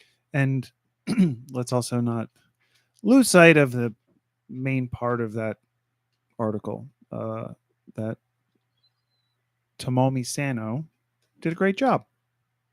Credit where credit is due, then, I right? mean, so I haven't finished the game, but so far, I mean, it's not I would say it's necessarily a great job. Yes. her It's a whole team. inspiration and vision, like everything. Yeah, it's a collaborative thing, but execution and everything, and managing and directing the entire project. Mhm. And she wouldn't have been able to do it without an upended tea table from That's right. Al Newman. I thought you That's were going right. to say she wouldn't have been able to do it without a bunch of The men help of the on men. the That's team what I as thought you were well. going to say too. Well, I mean, that's kind of what the Yeah, Al Newman. ending came in. There are other women on the team too. I'm just, and again, I'm kidding about also- that part, but I'm supportive of the good parts. Moving on, we talked last week about my time at Evershine, how the developers they've done My Time at Porsche and My Time at Sandrock. Their new game is My Time at Evershine. They started a Kickstarter for it. The Kickstarter has been ginormously successful. The developers said if the Kickstarter was a success, they would definitely be bringing their game to the Switch's successor, whatever that may be. They brought their previous 2 games to the Switch, so it's no surprise that the Switch successor would get this game. It just should obviously be much more capable of handling it. And now we know the Kickstarter has officially reached its goal. So this game is 100% official for the Switch's successor. The goal the company was looking for was $200,000 to make the game a reality. As of right now, with the Kickstarter still having 25 days to go, the team has made an incredible $1.3 million. So there's still stretch goals to hit and all that, but Pathia Games, congrats on your Kickstarter success, and we will play your game on the Switch's successor whenever that comes out and whatever it may be, but your game will be there. Miyamoto made some headline. Oh, this was the one that got a lot of traction on Threads this week. Miyamoto has been doing all kinds of interviews about the Nintendo Museum, which opens this coming week, but there is a special press event in Japan, obviously, for the opening of this museum. And Miyamoto is doing press and talking about a whole bunch of things. What's up? They're giving away giant Wii remote. They're not giving them pillow away. Selling. They're Sorry. selling them, yes. Giant plush cushion Wiimotes and N64 controllers. And I don't know how big they are because I didn't actually look. They're click the like, link, but they're pretty big. like I imagine It's not like a couch throw they're pillow. not. They're not like. Are they the pillows that you put on next to your legs when you work in the chair? They're like Because that. you can be surrounded by Wii remote. I know. Pillows. Way better. And N64 and Famicom. Oh wait, and what brand Super are Famicom. they? Are they the same brand that make like the other Nintendo branded? I don't know. I don't know. We'll have to wait for the public to go in to find out. But as I said, Miyamoto's doing a bunch of interviews, doing press for the museum, and obviously he's just touching on other things in general. The picture you used is great. I just noticed that that's clearly an AI Oh, Mario. yes. People on Threads were commenting on that being a great picture. That's I tried. really funny. Did you find an AI picture of him, or did you use AI to create that? I found an AI picture because Nintendo is going around doing cease and desists for AI generated Marios. So I went with one that's already been done. So I didn't get in trouble for generating my It's own. funny because it looks like Mario, but you just know that it's not right. Not right. It's Mario. Mario. So Miyamoto talks about AI and AI generated content. Nintendo has said they are not really into that kind of thing. They've looked at AI for speeding up development, not for content creation, not for using art or gameplay ideas or anything like that. And Miyamoto says he's not into AI. He says, quote, "It might seem like we are just going the opposite direction for the sake of going in the opposite direction, but it really is trying to find what makes Nintendo special. There's a lot of talk about AI, for example. When that happens, everyone starts to go in the same direction. But that is where Nintendo would rather go in a different direction. And as a Nintendo fan, that's what you want to hear, because we do not like the idea of AI being used for creative purposes. I don't have a problem with AI doing grunt work for developers and helping them out, like computations and all that. That's fine. But I don't want it being used to come up with character designs or dialogue for characters or anything like that. That's the creative thing that you want people to do. There's ways that AI can be used to speed up or make the life of people better, easier, and that I'm okay with. So it's, the creative He's components. No. Talking about you, I'm not a big fan. His name is AI. Come on. Come on. I Get know. with the I program. got it. I You never said I gone didn't get it. Um, I understood it the whole time. Got it. Let's Let's also call attention to the fact of what are procedurally generated levels, though. Those are kind of artificially intelligently. They have a set of generated, but they're coded parameters. that way. Check They have a set of and parameters that the mate. program looks at, and it's like it needs to have this, that, and the other thing, and then it garbles it together. Tendonin says this goes back to Gunpei Yokoi and the lateral thinking with withered technology. Nintendo will take advantage of something in a unique way once it's already been established for a while in other forms. When they take that approach, it usually works. The low tech of the Game Boy, the touchscreen of the DS, Switch being made from mobile device parts.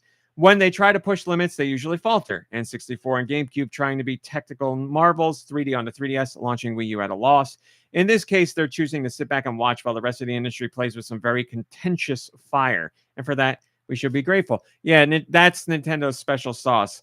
They're not looking to be cutting edge. They're not looking to like jump on the newest things. They look at what comes out. They look at how people use it. And then they're like, okay, this is established. Now, what could we do with it that's outside of the box? And that's just not a way for everybody to operate and not a way a lot of companies would do it, but it works for Nintendo. It comes with its own risks, to be sure, but Nintendo would rather take those risks than wither. So I get it. Also, Miyamoto talked about how he doesn't want Nintendo to be dragged into the console wars debate. That was something Nintendo was very much a part of back in the day. When it was Sega and Nintendo, and then Sega, Sony, and Nintendo, and for a little bit Xbox, Sony, and Nintendo. But back in the GameCube era, when that was coming to an end, Nintendo's like, we see the writing on the wall here. We don't want systems to just get more expensive and just all have to use the same technology to meet the same graphical capabilities. And they moved in a different direction, and it's been very fruitful for them. And Miyamoto has continued to talk about how Nintendo is really not interested in that kind of thing. Let me cut to the gist of what he said. I hope if the goal is to preserve all of Nintendo's past assets so that people can understand what Nintendo is, then it's not just about the employees. We now have people spanning 3 generations who know about Nintendo. It would be great if those people could see it and understand what Nintendo is. He's talking about the museum. I hope that through this, people will understand and refrain from dragging Nintendo into competitions like the so-called console wars, which focus on high specs and hardware performance. Nintendo will continue to use the various technologies available today to create things in ways that's unique to Nintendo. We're not just limited to games. We'll be involved in films and continue to create a variety of entertainment content. I thought this would be a good opportunity for people to understand that that's why we made this. Nintendo, I believe that most important thing is for various people to visit this museum and come away thinking Nintendo is a company that's not at all related to the game industry competition or cutting edge technology that people usually talk about. Of course, we conduct technology research. In the past, analysts and others have said, why isn't Nintendo focusing on networking? Or what about mobile? Or why aren't you using cutting edge chips? However, if people calmly look at the exhibits, they'll realize that we've actually been working on those things all along. But Nintendo has a history of waiting for the right moment to release these products, only commercializing them when we believe the timing is perfect. I think that becomes clear through the museum, and it helps build trust in Nintendo. There you go. So pretty much the statement we just said. Vin Loria says the Wii. No, this is a fight.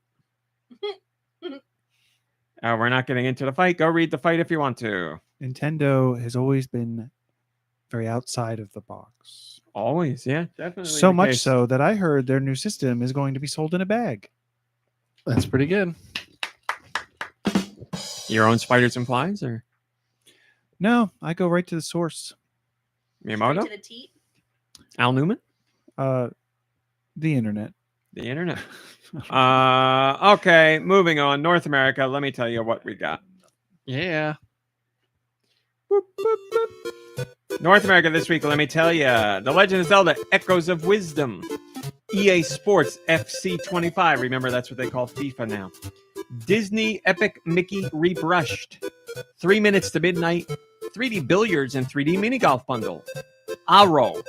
That's AHRO. Anime Girls Military Strike. Arcade Archives Crime City. Astria Six-Sided Oracles. Balls DX. That's balls with a Z. Between Horizons and Lacuna. That's a bundle. Bulbs 2.0. Car Turning Simulator. We got balls and bulbs. Cash Cow DX. Chase. Colorizing, good times. Creepy Tale, some other place. Damakira. Dan Labs Golf. Destructure among debris. Doll Dress Up. Dreamland Farm. Drift Odyssey. Holy, this is a long list. Earth Defense Force World Brothers 2. Exographer. Firebat Revolution. Food Boy. Gallop Glory Obstacle Racing and Horse Simulator.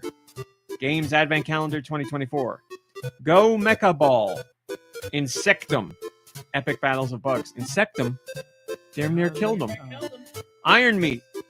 Jalico Famicom version Bio Warrior Dan the Increaser War. Kill Knight. Let's Castle. Luna 3X. Monument Ultimate Edition. Murder is Game Over. Deal Killer. Paper Dash. Parkour Bullet Frenzy. FPS Physics Slow Motion. Penguin Detectives Crash Patrol. Planetiles. Population Quiz. Purea. Rainbow Sea. Reasoning of Courage Nori 8 Definition of Kindness. Resoap. Restaurant Cooking Simulator. Revive of the Moon. Raynatus. Remember, there's a demo for Raynatus. Ricky Recharge. Love it. Rope Hope. Sakabam Bospis Chronicle. Wow, Sakabam Bospis. Silver Axe. The Honest Elf. Soul Stalker. Spinning Puzzle. Compare the Universe. Spot the Difference. Food and Drink. Synth Arc. The Holy Gosh Darn. Tohu Genso Wanderer Foresight. Turbo Boost Racing. Winnie the Pooh Honey for All. Wukong's Child Monkey King Myth. Worms Armageddon Anniversary Edition. 0 Hour Killzone. Zombie Attack Zombie Survival Shooter. And finally, Zombie Survivors. Papa says, looks like a big old dump of SLU to me. There's some good ones in there, but it's a big dump of games. I'll give you that. Now, Josh, if you could please. What are the next European masterpieces? Let's find out with Nicky's sweet releases. Oh man. Thank you, Josh. Let me jump in real quick. nice I got to a be text from Comcast saying they've identified a network issue in our area and our service might be disrupted. So if the show disappears, you know why. I apologize. I'm the disruption. No, too many people streaming Mr. McMahon on Netflix. That's what it is. Is that what it's called, Mr. McMahon? I'm just making that up. It Oh. could be anything. It's called Vinci Boy. All right. This is a week of September 26th, the year of our Lord 2024. We're at the end of September. Can you believe it? Another month gone. Somebody's It's got a called birthday It's around the called corner. Mr. McMahon. That is correct. EA Sports FC, year of our Lord 2025, or just FC 25. That's football. EA Sports. Yeah, Epic Mickey rebrushed. I almost bought that yesterday, but I didn't. But I think I will Goodbye, at some SD. point. Just didn't want to buy a bunch of games in one day because I bought another game that's coming out, The Legend of Zelda: Echoes of Wisdom. Did I play it? No. Matchbox 20 Driving Adventures. I'm kidding. It's just Matchbox Driving Adventures. Monopoly. I'm assuming it's the classic board game, huh? It is brand Especially new. judging It's by a new release from Ubisoft. Yes. The photo posted here by Nintendo Jam. Monopoly. The Karate Kid Street Rumble. 3 minutes to midnight. It's a short game, but maybe it's worth it. Look into it if you're interested in midnight things. Anarcade. Astria Six-Sided Oracles. Aura of Worlds. I thought I said this a couple weeks ago. Maybe I didn't. Ball Z. Hi, DX. Giant Reggie. Ooh, raw meat. This one's for you. Beardbarians. Oh, I've been looking forward to it. Beyond Galaxyland. Bloomtown. A different story. Boom Slang. Bloomtown is supposed to be very good, by the way. Bloomtown. I heard a different story. Oh! That's good. That's good. Goodbye, everybody. Have a That's great why week. it's We here, got to people. stop there. That's that was why you good. tune in. That was perfect. Did you guys plan that? It's not gonna get better than Is that, that. what, is that what you guys were talking about when I showed up anything today? Car. Are you serious? for this show. Car turning simulator. I said that during my list, I was trying to. and I even you know. looked at Deux when I said it because I thought he's It's big on turning the simulator cars. games get him riled up. You have to. I was trying to rile myself up by reading that argument in the comments that you were talking about. Which, sorry Is that it I about wasn't. car turning simulator. No. No, I missed the whole car turning thing, so I'm gonna stay quiet during your segment just in case I'd be repeating anything that RMC would have brought up while looking at I me. didn't say a single thing. I just said the name and thought you would be triggered by it, but nothing happened. Well, you would have been right if I were listening. But And here we are. I don't know. Maybe it's a great game. Maybe it's a great sim. I'm looking forward to seeing if they have a car stopping You simulator. know, I wasn't in the into future. it at first, but I'm turning the corner on it. Oh man. Okay, turn. No, that was bad. Maybe the problem with the internet isn't an outage. It's just that this beep beep part of the internet's on fire. I don't know. You guys are killing it. That's what I'm saying. What just happened? Oh, on fire. All right, next game, Yeah. Nicky. Your Cash Cow DX, which makes me think of Cash Cab, which is funny. You jump on a cow and then it just starts lighting up, and you do a puzzle or trivia game. But I don't think that's what this. Saw game that guy's is. stand up. He's not very funny. No, he needs writers. I like him, though. He's a good driver, though. He's a great driver. Castlevania Collections bundle. Now that's different than the other bundle that came out. I guess the other bundle was the DS. I don't think- know. Yeah, I thought- you gotta look. Oh, this is different than that. What was The that? name called? is Something different. with a D. Dawn of Sorrow. Damascus. DD Something. Mega Doo Doo. Duncan Spice. Cat Rescue Story. Chase. Classic Racing Pack. Moto Rotor MC plus Rider Spirits. Colorizing Good Times. Contra and Castlevania Bundle. Or Contra Times X. Contra Castlevania Bundle. Well, it's got them both in there. Creepy Tale. Some Other Place. Dan Labs Golf. Destructure Among Debris. Earth Defense Force. World Brothers 2. Exographer. Farm it. Bop it. I like this next Twist one. it. Spin it. Farm it. You really were deep in those Food comments on another boy. story. I didn't hear one thing you said during that. I'm sorry. I'm not I was offended at reading all. the whole time. And the worst part is because you were doing that and I was reading, I didn't even get to like process the argument either. So literally the past 10 minutes, I might as well have been in a fog. It's on the ethereal plane. I'm there with you. Food Boy. Games Advent Calendar, Year of Our Lord 2024.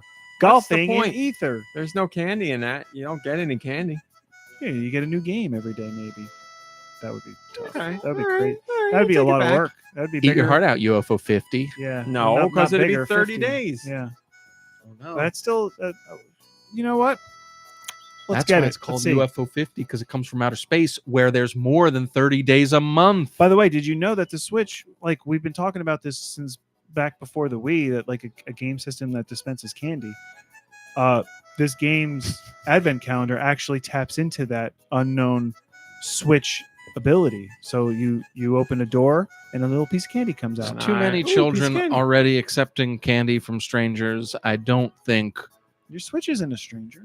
It's part Not of the by this point. Switch Known is it part for of the 7 family. years. That's the perfect time. Actually, it would be great if you open a door and then like The perfect candy time. your parent, the app, like your parental control app, sends a message to your parent to tell them, give your kid a piece of candy. They opened a door and the dad. Oh, all right. Oh, I like it. I like it. That's great. It's pretty complex, but Wow, I love it. It's like a Pee Wee Herman contraption. golfing in ether, go mecha ball, home safety hotline, hot and hentai. Oh. Well, Nikki Hill already knew about that. I need something to cool off with. Ice cream wars will do the Oh, trick. There we go. But I'm still hungry, though. Oh, we'll have some iron meat. Oh, it smelled. Jaleco. Yeah, it's the same company from when we were. Yeah, Jalico, I thought, right? Jalico White. We said Jalico, yeah. So. Legal white.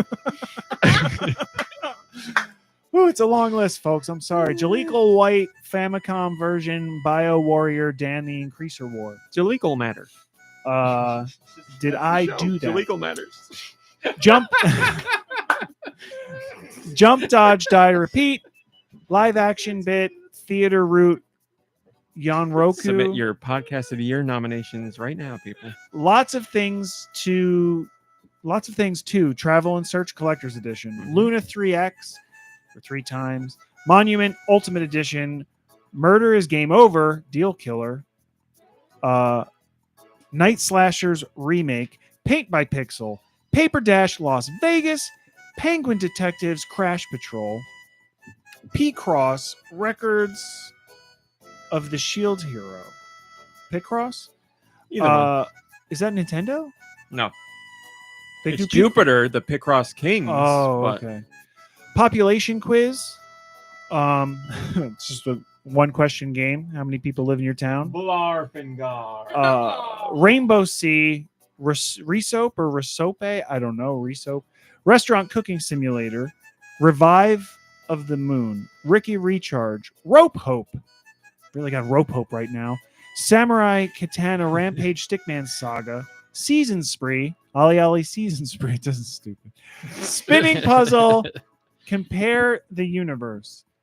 Stretch Guy. Stretch Super Armstrong lost the rights to his name. He's fallen on tough times. He's just Stretch Guy now. He's doing conventions to- as Stretch Guy. He needs to team up with Food Boy.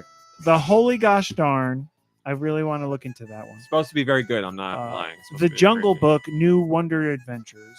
Toucan Adventure, Rio de Janeiro.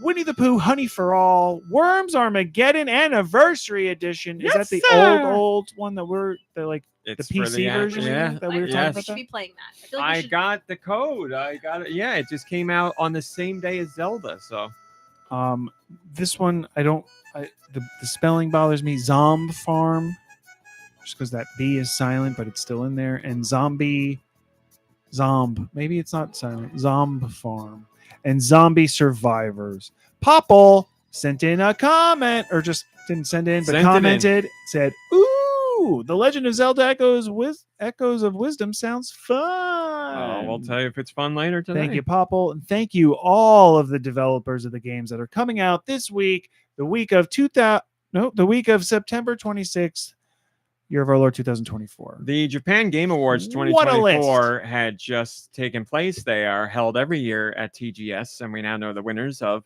the awards that were presented. And Nintendo once again took home top honors. The grand award went to The Legend of Zelda: Tears of the Kingdom, but it wasn't the only Nintendo game to get some love. The minister, no, we're going to do that. All right, so I'm going to read you the awards for games that are actually on Switch. The Breakthrough Award went to the Exit 8, available on Switch. The Movement Award went to Suika Game because it was a big mover. The Best Sales Award went That's to what it's Tears of the about? Kingdom. It's about It's a mover and a shaker. mover of units. And No, not really. Not mover I of the mean, body. not no, but no, it's like it made moves in the industry. Like it was Oh. nothing, and now it's a big something. and Best Sales Award for Tears of the Kingdom. Didn't they get pirated like 1 million times and they still got the best sales? That's pretty impressive. I know. Game Designers Award honorable mentions went to Cocoon, which is on Switch, and No Case Should Remain Unsolved, which just came out on Switch. I don't know if Viewfinder is on Switch or not. Wait, why is Don't Switch? remember. Why is Tears of the Kingdom getting an award? This is for the year of 2023 to 2024. Is that? It happens Japan at Game Tokyo Awards. Game Show every year. So the Tokyo Game Show, when it falls, that's from the last Tokyo Game Show. So in that time, Tears of the Kingdom came out early 2023. 2023. Yes, right. we are in 2024, and it didn't come out early. It was like May. That's pretty early to me. So It's the first half of the year. Right.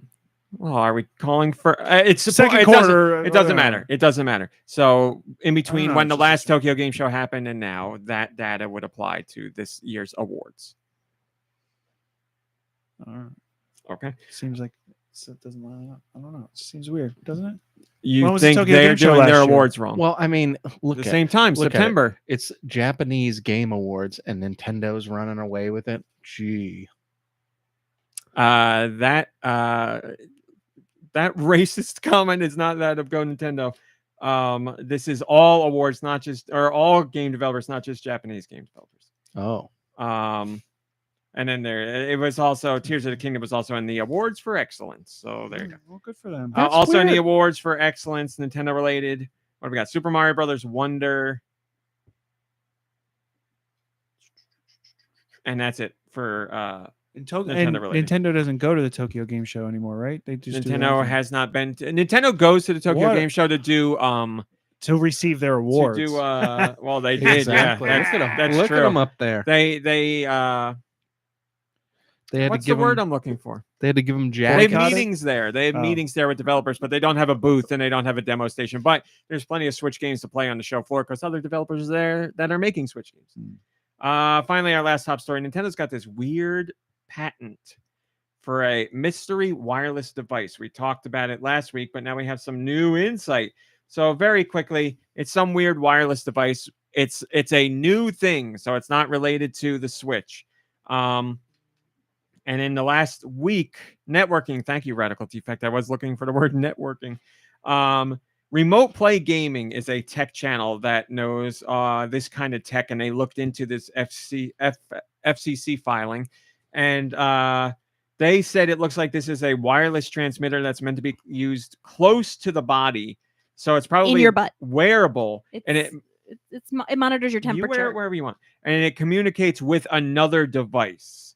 So what that is, we don't know, but now we have a little bit more insight. Again, it's not for the Switch. And again, with Nintendo's patents, we could be using this and playing it next year, or it may never see the light of day. So we'll keep looking into this. So you got to buy I mean, the if it goes in device, your butt, it'll never see the light of day. and then you got to, and then you got to buy the thing that it connects to. I mean, they're just gonna get you.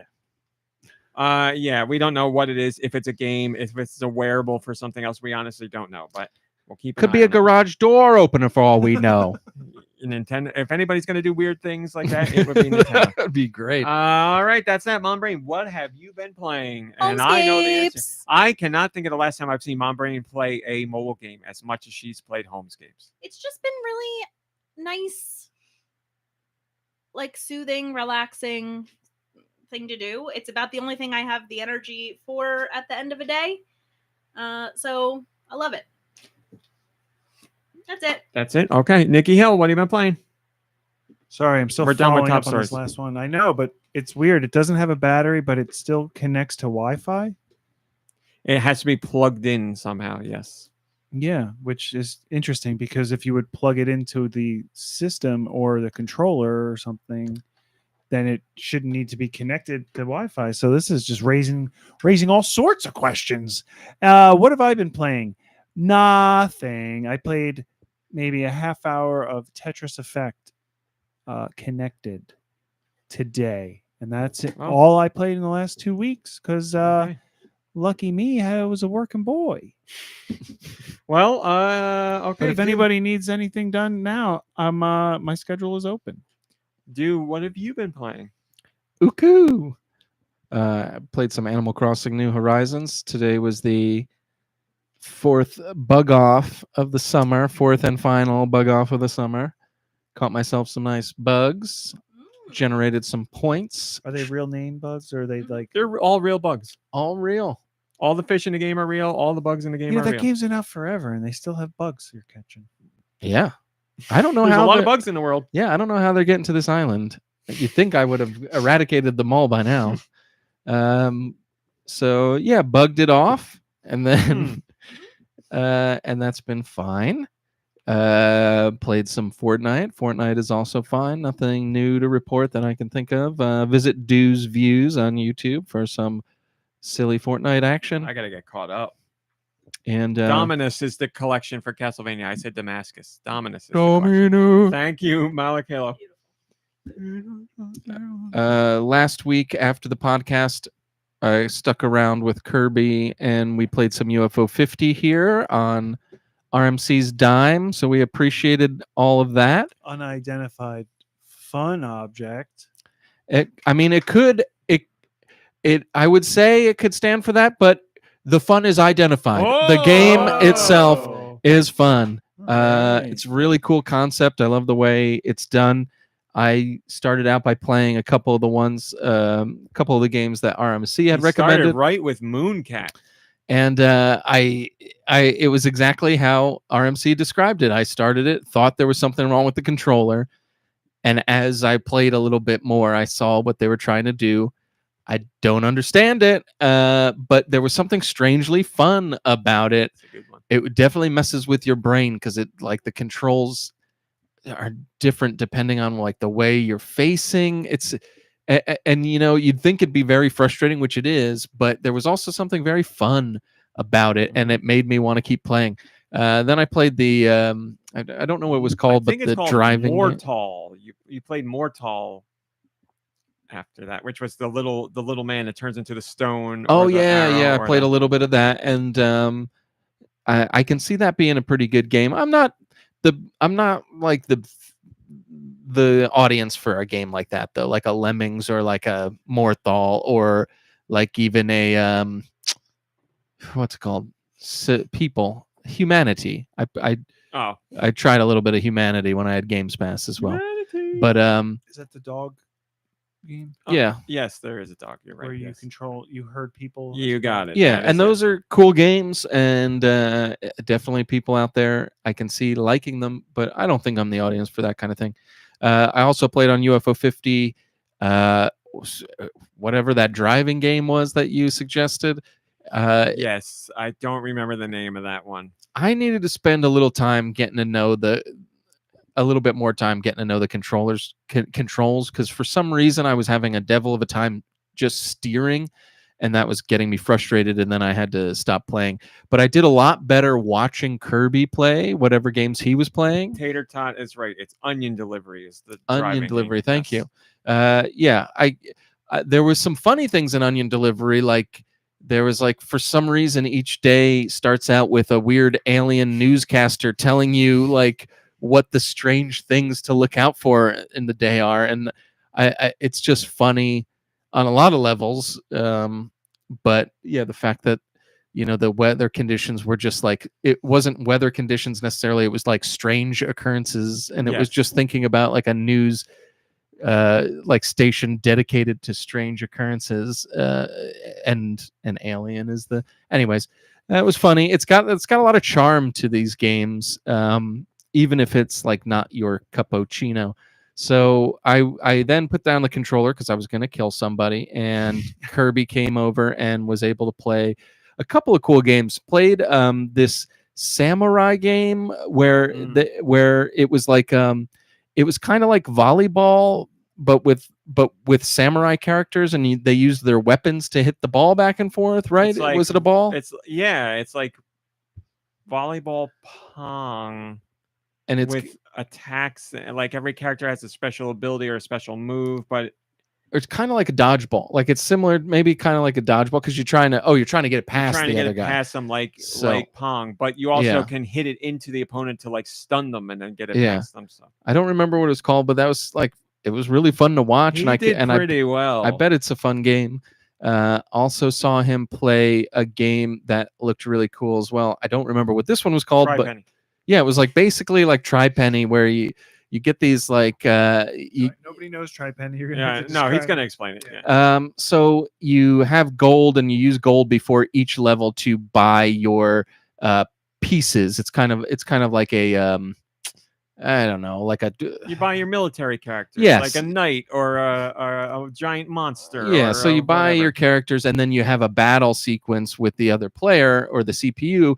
And instead of having like your characters be actual characters that fight physically, they're kind of like these little discs, these coins that have like a certain amount of hit points, and you flick the coins at each other, and it does damage if you hit them. And there's like little fountains to heal yourself if you hit them, or you can bounce it off somebody and like hurt multiple people if you hit them and things like that. Think And of it like knock hockey if there were multiple pucks on the board. yeah, it's kind of like that. And it was strangely, I mean, It was really fun to good. watch, and I bet you it's really fun to play. It looked great.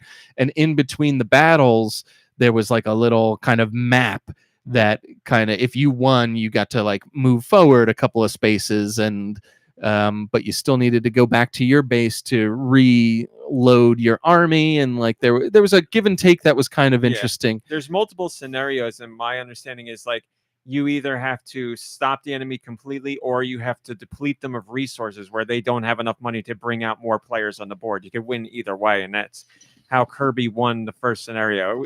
I guess he spent like 25 minutes or so on it, but he won. It was pretty good. And then if I'm not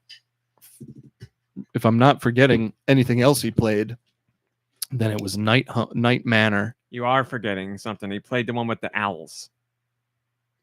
I don't recall that too well. The platformer game with the owls. Oh my god, that was awesome. Yeah. Yes. What was that called? There's this one with owls that was kind of like Operation Wolf meets all the Contra. levels are different. Cyber owls? So it's sure that's got to be it. It's basically Ninja Turtles, but they're owls. But each owl that you pick takes you to a different type of stage. So one is like Operation Wolf, one is like a Contra or a beat 'em up. Go on. I'm sorry. Well, no, it's okay. It was just cool because each level was different. It could have been its own game even.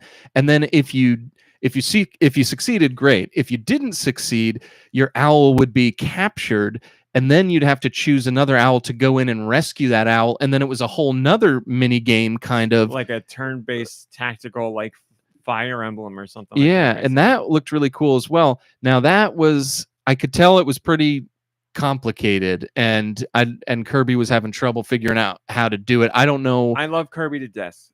It's not complicated. He just doesn't. He refuses to look at what's on the screen, because I went in to play that later, and it's fine. It tells you what to do. Yeah, I mean, how complicated could it be? Because you have 2 buttons and a directional pad. He made it look really difficult because he was dying quickly. Every character has like a special ability that they can do. So like one can go invisible, or one can shoot a gun, or one can throw grenades, and then the other one is move, and then that's it. Like that's it. You clear out you pick up the key card and you unlock the character, and that's that. I'm not saying I don't it's think not it challenging in like getting it done, but knowing what to do is. It fine. seemed less about what buttons attack and more about the placement of the enemies, because like you'd move and the enemies would move, so it was like you'd have to like kind of think ahead of where they were going to be next it's a move. Strategy game. And I didn't. I was having trouble just watching him play, understanding where the enemies were going to move and why. I was having trouble because I was like, is he not? What's going on here? Like, is he not watching? Is he not paying attention? And he was just like brute forcing into the enemies and just getting killed. Yeah, it is what it is what happened. But the game looked fun, and it had this great feeling. I mean, all the games have this classic feeling, but this one in particular had a great feeling because it was just one of those it harkened back to that cheesy era where like it was like Bad Dudes or something, where it was like the president's on the line, and for some reason the president looks like Val Kilmer or something, and he's like, hey, you know, owls, you can go and save the world or whatever, like, you know, cheesy.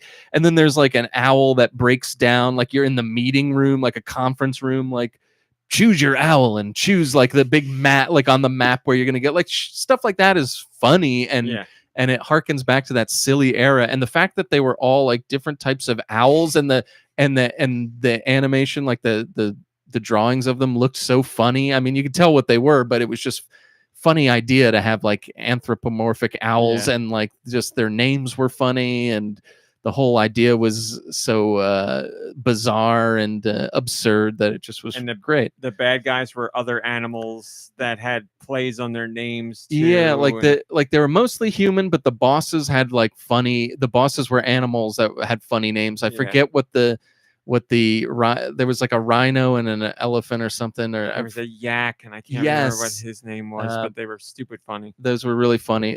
Psy Cow was a cow. Yes. So and then there was like whatever the yak was.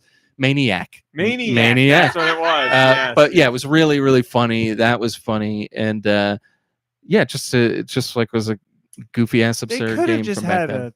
a one-eyed horse. Probably Tater Tot, yeah. And been Cyclop, like, you know, Cyclippity Clop or something. I don't know. or clippity clop. I don't whatever. Yeah, I'm I still don't know. workshopping it, but I didn't make. The Well, I game. think it was because I think they were going for like Maniac and Psycho, like instead of Cyclops, like not monstery, but like crazy. Psycho. Yes.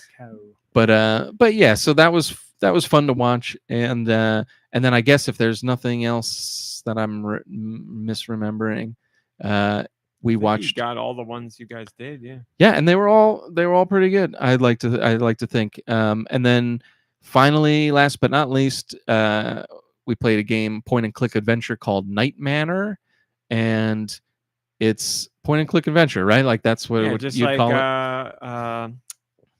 Shadowgate on the NES or Deja Vu on the NES. Played just like those games. Yeah, and so basically, you're a young woman who gets kidnapped, and you're in a creepy house, and you have to escape. And there's a psycho in the house that if you make loud noises, Psycho? there's will come after you, and you can hide and all that kind of stuff. But that it was really fun. Now, point and click adventures have never been my cup of tea, but I've never played them with friends, and we were having a ball. I could have played it all night. I wanted to beat it so bad in one sitting. Me too. It's just one of those things where It's been eating at me. and I'm sure most point and click adventures are like this, but this one didn't seem as frustrating. Like I feel like the classic ones, you don't know what to interact with, you don't know what to pick up, you don't know what to do with these things. That's just me. Now this was like great. It was really good at like giving you the breadcrumbs to like unlock the next thing, and you'd be like, oh, like we've got this candle, like we could light it with these matches that we found, and then it unlocks this, or we've got the Drano that can unclog the didn't we see the sink in the bathroom was clogged, and like things like that. And you and as you go through, you start like putting not like unlocking the piece of like this mystery a little bit too. But it was just really fun. It just it looked great too, like a really great art style to it. It looked classic, but still looked great excellent. Soundtrack, like the music that they got playing It was really good. Yeah, like I said, there was one little touch that I absolutely loved. If you make a loud noise, like you said, the killer comes to find you, and when the killer shows up, you have your little like icon that you move around the screen that is either a hand or an eyeball or whatever. And when the killer shows up and you're trying to get away from him, your icon like jiggles, like because it's scared and it's harder to move it. And I was like, that's such a cool little idea. I don't know if that's in other point and click games. I've never seen it, but I was like, just that little thing. I love that they put that touch in there. It was great too, because at first I'd be like, Kirby, get the heck out of that room. What are you doing? But like you could tell he was struggling because of the cursor was scared, and like the cursor was scared. Cursor was acting I said scared. if I played this as a kid, I would have been scared shoveless. Like it would have made me very uncomfortable. Yeah, I think it would have been a spooky game for sure to play alone as a youngin. But yeah, I've been thinking about it. We didn't get to beat it. We played pretty late into the evening, and we kind of got. Did we get stuck? I think we got stuck. We didn't know what to do next, and I wanted to keep going, and you did too, but Kirby had to go. So yeah, we got stuck, which is probably why we stopped. I think we would have played all night if we didn't get like stuck. But yeah, it was a lot of fun. I've been thinking about it a lot. In fact, if it were on Switch, I would have already bought UFO 50. I really hope it comes to the Switch. It's perfect for the Switch. It's so like I said, perfect. I think it's a lock for a console release in general. But Switch I hope it's so. made for it. Because I don't have a computer. I mean, I might have a computer that it'll work on, but I'm not going to go that far. I need it on a console, and I want it on a console. It's available on Steam. Is that generally That's where you get it. Yeah. So yeah, that's all I have to say about UFO 50. I think we could talk more about it when RMC talks about it if we need to. Yeah, I'll be talking more about it. But last and certainly not least, I've been playing The Legend of Zelda: Echoes of Wisdom, or as the guy at Walmart called it, Echoes of Chaos. And I said, nope, Ganon doesn't have his own game yet, buddy. The sequel is already out, I guess. Yeah. So, yeah, I went to Target at 8 in the morning. I told you guys this story already, but I'll say it real quick. So I went to Target at 8 in the morning to get the game. I did not pre-order it. I figured I would get it there because I heard that you could get like a mystery like pre-order bonus or something by getting it there in store. So I pull up and there were these two young women who pulled up right before me, and they got out of the car, and I like followed them in. They were in their PJs, so I was like, well, they're not like, and this is like as soon as the place opened, so I was like, well, they're not here to clock in. Like, I think they're here for Zelda, and like I followed them all the way back to electronics. I'm not following them. I just happened to be going where they were going. And they got to the attendant there, and they asked. I overheard them ask for Zelda, the new Zelda game, and he said, "You know, believe it or not, we had 13 copies, and they're all sold out. They were pre-ordered." And that's all I had to hear. I ran to the front door, and I was like, "I got to go to Walmart next across the street." And I was like, and I was thinking to myself, "Oh God, I'm gonna have to run all over the state looking for this game today." I didn't know how bad it was gonna be because I thought Target would have it. So I went to Walmart, walked all the way back, wait for this guy to help. I'm not even going to tell the story that I told you about the guy with the dirtiest vest ever. But anyways, there's more to it than that. Anyways, so they helped me out at Walmart and I get the game. And as I'm leaving, those two girls that I saw at Target were walking past me. No. And I held up the game and I was just like, they got it, you know, and the girls, I think what the funniest part is, I don't think they saw me at Target. Like, I don't think they knew who I was at all because I didn't say anything to them at Target and I was behind them the whole time and I didn't stick around. So I don't think they knew that I knew that they were at Target. So they probably thought I was just picking two random people and being like, they got it. Or like maybe saying to everybody on the way to my car, like, So excited. we got it. We got it, people. We made it to So the moon. it had that kind of feeling to it, the Dumb and Dumber feeling to it. But I said that to them, and without missing a beat, they were like, "That's why we're here," and I was like, "Yay!" I know, I've been following. Yeah, exactly. And then I followed them home. No, just And we kidding. played it together. But Me yeah, it was through the window of their house, but it was really funny how even though like any other day, any other moment, yeah, I could have looked like a real creep, and maybe in hindsight they talked about it and thought I was creepy, but like there's something about a Zelda release day that gets people excited, and they weren't like judging me for being a weird old creep. They were like, hey, this guy, he likes Zelda like we like Zelda. But from now on, anytime you leave any store, yeah. whatever you Oh my bought, God. you This have is to right. wave it Yes. in the I air can't and wait. tell people They've got it. Yes. They've got it. Yes. They've got these George I agree. pants.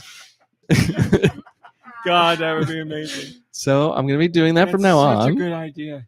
They've got eggs. What was the last thing we bought? Like, I'm trying to think of what we bought where we could be like, they got it. It's gotta be something stupid. Anyway, this is a great idea. I'm trying to think of like products you were looking for, like you bought me the protein. Hold the Oh, yeah. protein jug. They got it. Yeah, so you just have to do that and do it earnestly, and somebody's gonna be excited for you, most likely. Funny thing is, I didn't even play the game. That was my story. Just That's kidding. it? I definitely played, and it is chef's kiss, excellent. I absolutely adore the game, and I mean, holy cow! I guess I got some things I can say about it. I don't want to spoil anything. Giant because- Reggie, that's one worth it. He says, holding the box of Malamars. I got it. absolutely. Definitely. Yep. Because they're seasonal. So They are seasonal, and it is Malamar season. We have gone through 3 boxes in my classroom since Malamar season started. oddly enough, none of those boxes have made it home either. So guess we don't eat Malamars here. But anyway, I love the way it looks. I love the music. I love the story. I love playing as Zelda. I love the tiny little. I love that it's the Legend of Zelda wholeheartedly, but there's still very tiny things that make it its own spin for Zelda. And there's for Zelda herself as a character and for Zelda as like a franchise. And it just has so like for a lifelong Zelda fan, it's got things that you'd love in it. And for a brand new Zelda player, I think it might be maybe like the greatest Zelda to like start with. Almost like that's a bold claim, actually. That's pretty bold, just because it does have like a little difference from obviously from regular Zeldas playing as Link.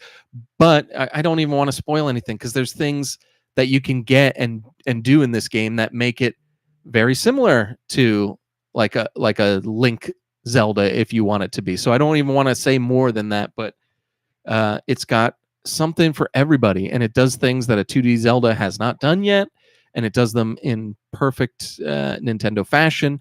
I've been playing for quite a bit, and I haven't witnessed yet, knock on wood, any of this famous slowdown that everybody has been. If you read controversial comments on popular websites, you might have heard of that. I haven't seen anything at all about playing this game personally. Like, it's just run perfectly.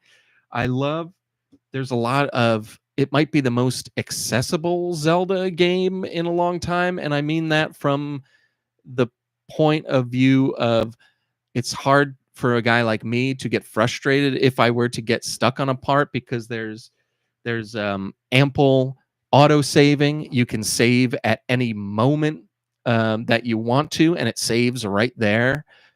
You can warp from, once you discover warp places, you can warp points. You can warp from anywhere. You don't have to be at a warp point when you warp. Can you create your own warp points using echoes? Not yet. I don't know if you can. But there's so many warp points. Like you'll walk like 2 feet and there'll be another one, and it's like, oh, okay, great. So there's no area where you're like, oh, it's going to be a while to traverse back here. You got a spot you can go to get where you want to be. And yeah, and like a lot, the couple of dungeons that I played have multiple warp points, not just like one halfway through. And there's a potion system very similar to Tears of the Kingdom, so you can make your own potions and carry a whole bunch of them, so that you don't need like empty jars for that kind of stuff. So you just have potion after potion. You can drink them all you want. The first thing you learn is a bed, and you can sleep in the bed literally anytime you want. It's almost impossible. I don't want to say it's impossible to die in the game, because you definitely can, but like there's just so much there to make things a lot more accessible for you. And you probably, I'm sure you're not crazy about that stuff, but I'm sure it doesn't hinder your enjoyment of it. I was going to say, I really liked what I found out is that you can get echoes for different beds, and depending on how nice the bed is, the more health it gives you back when you're sleeping it. So far for me, it's been the same amount of time between heart fills, but the amount that you get back is different based on the bed you got. Like I got a Gerudo bed, and I put that down, and I jumped in it, and I was like, oh, I think that gave me more health than the crap bed that I had. Yeah. I was like, oh, it does. Does it give more, you some resistance to something, or that's not that complex? Not so yet. far, no. But also, like, the nicer bed takes more try pieces to make than the crap bed. So if you don't want to use the nicer bed to build bridges to wherever, because you can't do as many. Also, we didn't know during the demo, but now the game is out, you can extend triangles. So you can, like, we were wondering, you should be able to upgrade try and then make more, so you can do that. Yeah, and there's at least even one more upgrade to try that I just got this morning too, that I won't spoil. But so yeah, it's really, really great. Let me see if there's anything else that I mean, it's just the focus on puzzles, and how even every combat encounter becomes its own puzzle, and it's just so fun to experiment. Every enemy you beat gives you a new echo, so you get really addicted to like getting a new echo, and especially in the beginning, it's like Pokemon. You're like collecting new creatures all the time, and some are better in certain battles than others. Yeah, and you just try things out. It's so fun to experiment with them. You feel really, that's right, really cool. It's just really cool, really fun to do all that stuff. I absolutely love that kind of thing. And of course, I forgot what I was gonna say. Sorry, my fault. No, it's all right. But yeah, I love I love the game so far. I can't think of anything now, of course. Yeah, I mean, it's got it all for me. I noticed, and this is obviously not anything new. I'm sure people knew this. I just mentioned it to RMC the other day that the cover art for it is almost exactly the same as the cover art of the Link's Awakening remake. I mean, not the same, but like it's got that same exact style. Obviously, the art style is the same, and and because the first echo that you learn is a bed, or maybe it's a table, but you get a bed shortly after that. I'm thinking, but I won't say what my thoughts are. But you can probably guess from the. Oh, the original subtitle was supposed to be Link's Asleepening. No, I guess what I was going to say is Oh. they're set in the same world. I'm guessing it might be set in the same world as Link's Awakening, and it could be dreamlike We because don't of the know. bed. We don't know. Yeah, I've seen some things on my playthrough where I'm like, what's going on here? Where I've seen certain pieces and things and the way people are talking about stuff. I'm like, what's going on here? Like, for example, Stamp Guy. I'm like, you do a lot of stuff like Tingle, but you're not Tingle. Why? And then like, I won't get too much into it. I don't want to spoil, but there's things where I want to know story wise what's going on here. Yeah, I'm absolutely loving it. I love the exploration, and you can. I mean, if you're creative enough, you can do so much so early. I just it feels like there's almost no limit to how you can get to somewhere. Like if I ever in a regular Zelda game, I can't tell you. I mean, you'll get to a part and you'll be like, well, can't do this yet. And you'll turn around and you'll come back later when you can. Here, I feel like there's always something, like I never just walk away. I'm always like, there's gotta be a way to get where I could probably get to where this is. And like, sometimes you can, most of the time you can. And like, it's fun to just goof around and figure it out and try it. And, you know, there's different puzzles that I solved one way, and then I saw online people solve them a completely different way, and it's very like Tears of the Kingdom-esque in that regard. And I've just been absolutely enjoying everything about it. It looks great. It looks even better than Link's Awakening. It's something I would different. say something. It does look better. I love the look of Link's Awakening, but there is something about it where I was like, I don't know what they did, but it looks. I don't know, maybe because it's a new world and they weren't building off of the Game Boy Link's Awakening or restricted to those designs. I don't know. Maybe whatever it is, I agree. I think there's something to it that makes it look a little nicer. Yeah, I don't know. I've been loving. Like I said, it feels like traditional Zelda, but it has its own little things, subtle and not so subtle, that just give it such a perfect Zelda the character flair while still kind of keeping the soul of the Zelda franchise. I love it. I love it. And the music has this this is not the way to describe it. It's great, but it's got this like 1940s 1980s feel where it could have been made in the 40s or it could have been made in the 80s, and it feels great. And I don't mean like pop 80s, and I don't mean pop music. I just mean there's just something about it. You get like a synthesizer, not swing? even synth. Like there's real instruments in this game. Yeah, like there's just something about like you almost feel like you're watching like a World War II drama, but like not anything like that. That's a terrible description, but like I'm telling you, it's just so good. It's so good. The Overworld song, I love it. I love the game so far. What do you think of? Have you gotten to use? It's not a spoiler. Like spiders. Oh yeah, I mean the Spoiler alert! Come on. spiders are OP, baby. What? Like, and there's because Multiple kinds of spiders. Overpowered. So like, yeah, there's a couple different types of spiders. Well, you just can using get. it like you basically like they like sling their web so that like To you the can ceiling, and you to the climb right ceiling. up. I mean, there's also a spider that like you throw out and it just like crawls like everywhere. It like up the wall and across the ceiling and down the other wall, and you can there's a reverse bond with it and just go for the ride. Yeah, and, I didn't even God, talk I about can't reverse think bonding. about that. Reverse Oh. bonding is like a great thing that like skill that Try gives you, where you can bond to an item, and wherever you move, it will move. So you can move giant boulders out of the way, or you can, you know, move something around and stack it on something else to get higher, Can you or bond to an enemy you have not beaten yet, and then just like push it onto spikes. I believe you can. Yeah, you can. So, okay, so you don't have to have. I Like, did it last night. I dropped a guy into a pit.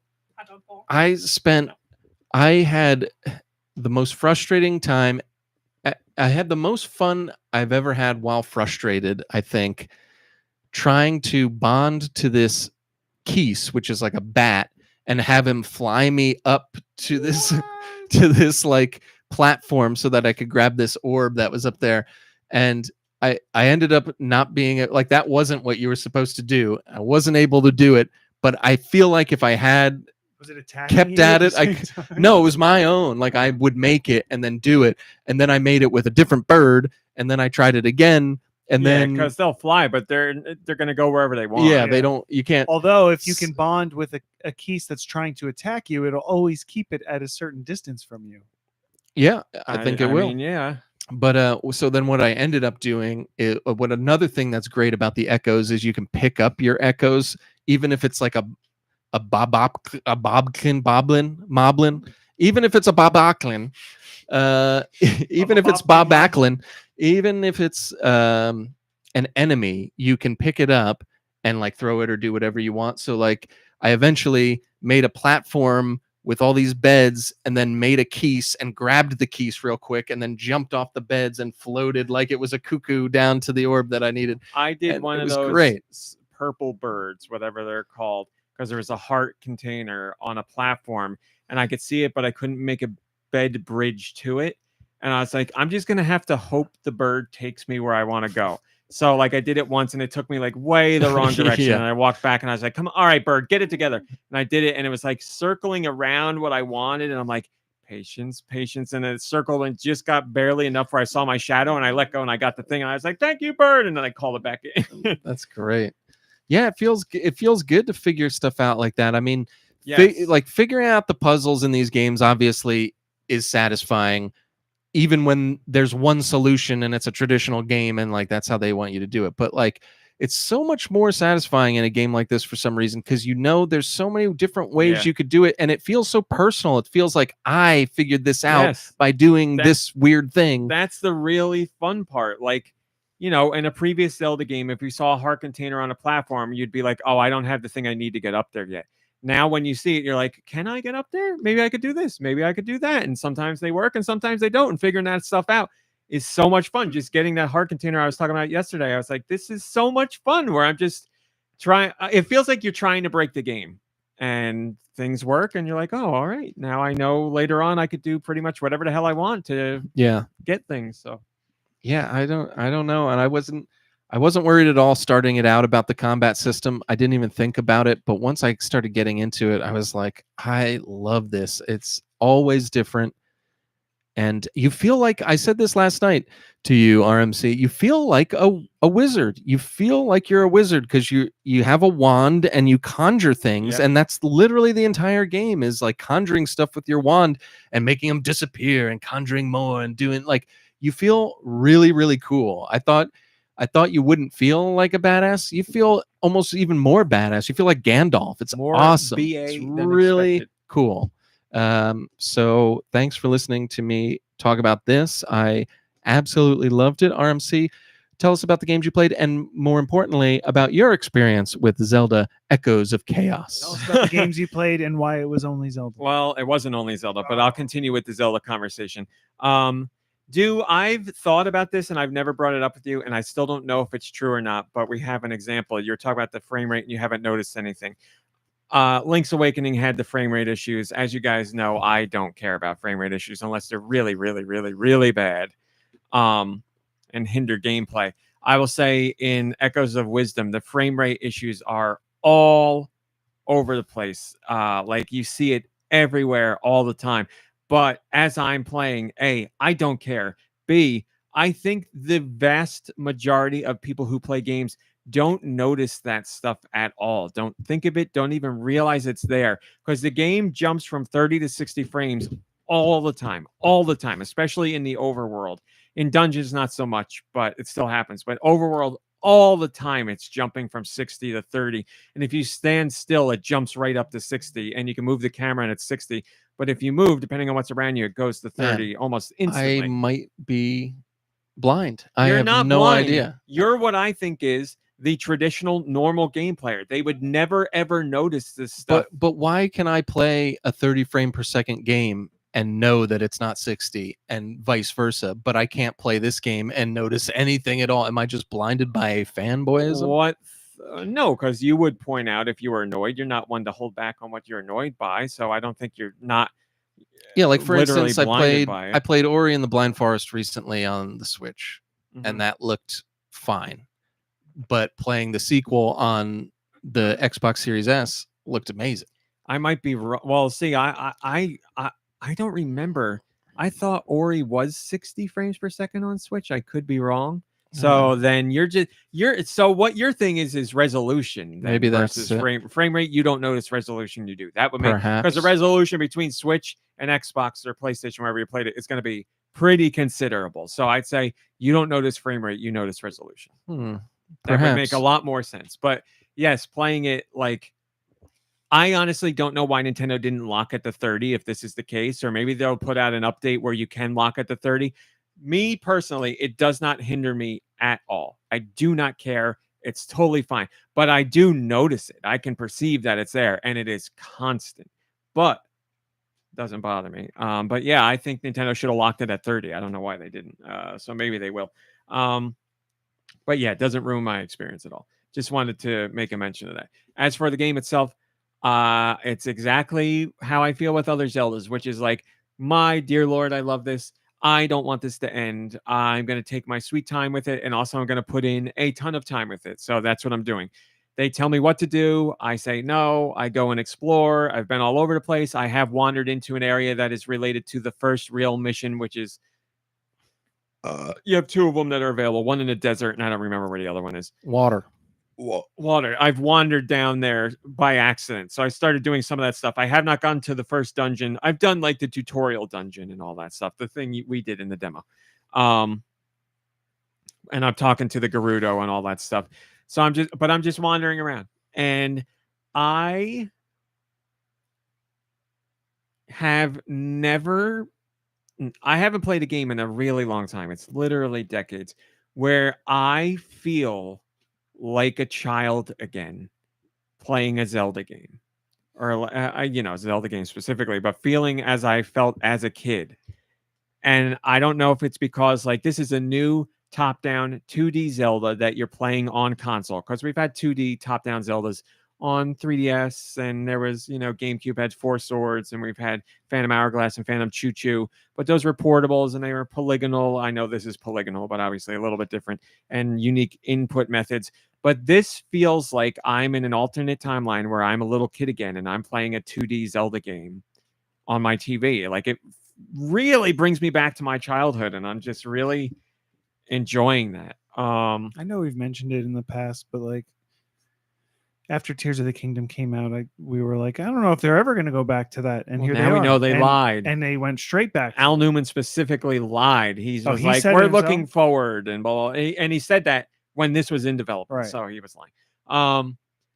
But man, it's given me that magical feeling. As for the game itself, I love it.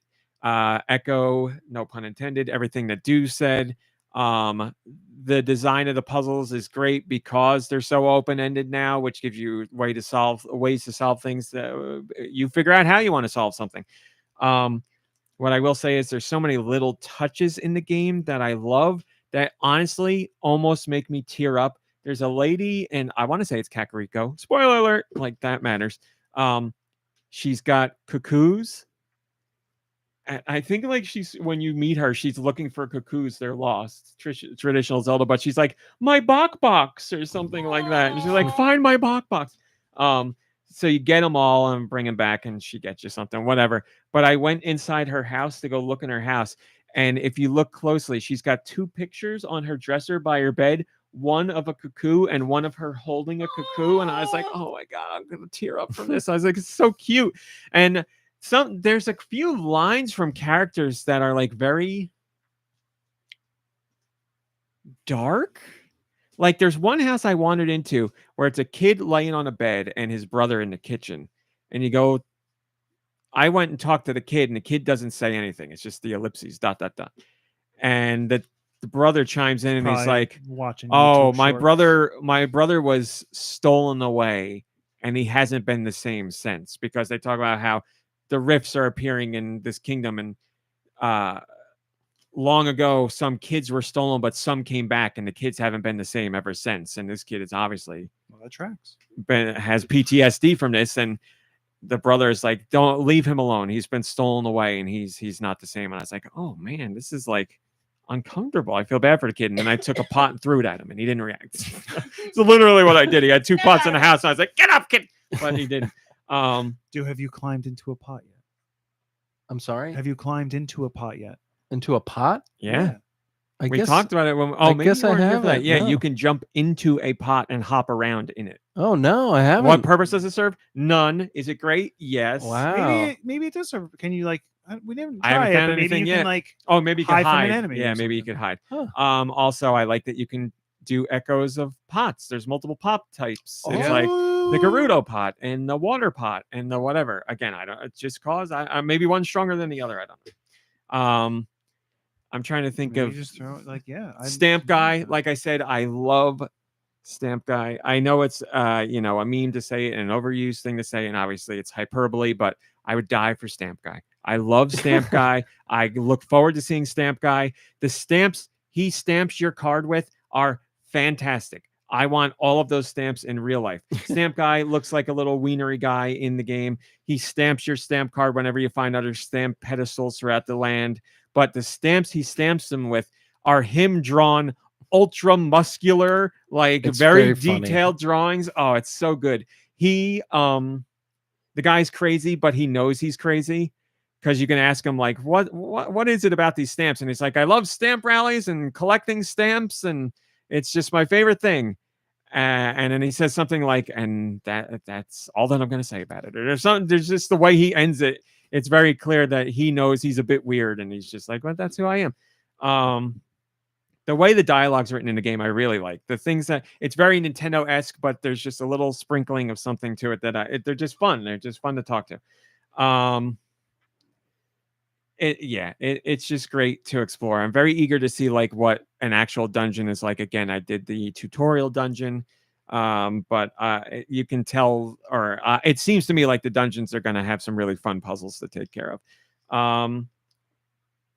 I love it's just like the way you can explore and find hidden things. It's got a level of exploration beyond what I picture from traditional 2D Zelda games, and I'm really enjoying it. So I'm very eager to see more. I have so much more to do. I've literally have not even started the main quest other than wandering into the Gerudo place. The game is filled to the brim with cats. There are cats all over the place, and I go talk to all of them, and you get like a little zoom in, and like they meow or they shake a little bit or they stretch or whatever. What's up? Once again, I didn't think about it, but there was a Legend of Zelda launch event at Nintendo NY. Like We have a video of it on the site these right are now. big games, and of course Nintendo there'd be does- launch events, but like I'm not thinking about Nintendo it that way does anymore. literally, if they put out a game, Nintendo NY has a launch event for it. Wow. Every single one. Doesn't matter what it is. From I'm not MEO to thinking. Zelda, they do it all. MEO's Pizza. They did an event for Emiya. What do they do? Kidnap children? They have like places to take pictures They and put they paper killed bags someone. all over Yeah. everybody's head. who walked 10 in. Division says Zelda has a cat. Yes, I told Mom Brain that when you wander into the castle, I went to go, they're like, the king wants to talk to you. And I'm like, all right, but first, and I go wander around and I found Zelda's room and there's a cat sleeping in Zelda's Send me a room. picture. I sent her a picture of it. It's true. So it's Maybe that's why whimsical. Piper has been like Mamie. She's like upset with you for looking at other cats. It's whimsical. It's fun. It's engaging. The collection of echoes is addictive. You can't wait to see what's next. I'm just head over heels for it. I love it. It's a Zelda game in a style that is familiar yet brand new, what more is there to say about it other than I have a Redead Echo and I love scaring things with it. How awesome is that? Yeah, I didn't know the Redeads were in it, so when I wandered into one in the desert, I was like, "Oh, this is great!" So, for those who don't know, the Redeads are the creepy guys that walk around and scream and they startle you. So, and they also They're startle. terrifying. They startle the enemies that you put out too. Yeah, Like the it's Moblin that I really put funny. out to fight him got scared and was shaking too. So, it's good stuff. I've gotten so many echoes killed being like my human shield basically. But yeah, I love also they also have that weird frog on the cloud from Wind Waker, so you can like throw those little guys and like push people off the edges of things. There's the tornado guy that you can get, the tornado enemy. Yeah, he's in the desert. Oh, You know, yeah. if he bumps into you, you go flying in the air. Yeah. Did you see his name? No. That enemy's name is Tornado. Because I picked it up and I was like, I don't know what this enemy is called. And I looked it up and I said Tornado. They just named him Tornado. And I read it a few times and I was like, oh, it says Tornado. And I was like, that's a great name, Tornado. Tornando Calrissian. Isn't that like a Lady Gaga song or something? I don't know. I'm not familiar with that one. So yes, I am greatly enjoying the game, but so much more to do and see. I've just barely scratched the surface. Cause we can talk about it all now if you're curious. Nicky Hill and I played the part where they took us directly to where Zelda is in the prison. We started right there and we played through the escape the prison section, and then they didn't let us see some stuff, and then they put us to where Zelda is in the tutorial dungeon, and we did that part. And then right when we beat the boss there, they took it away from us, so we didn't see what happens after that. But that's what we played in the demo.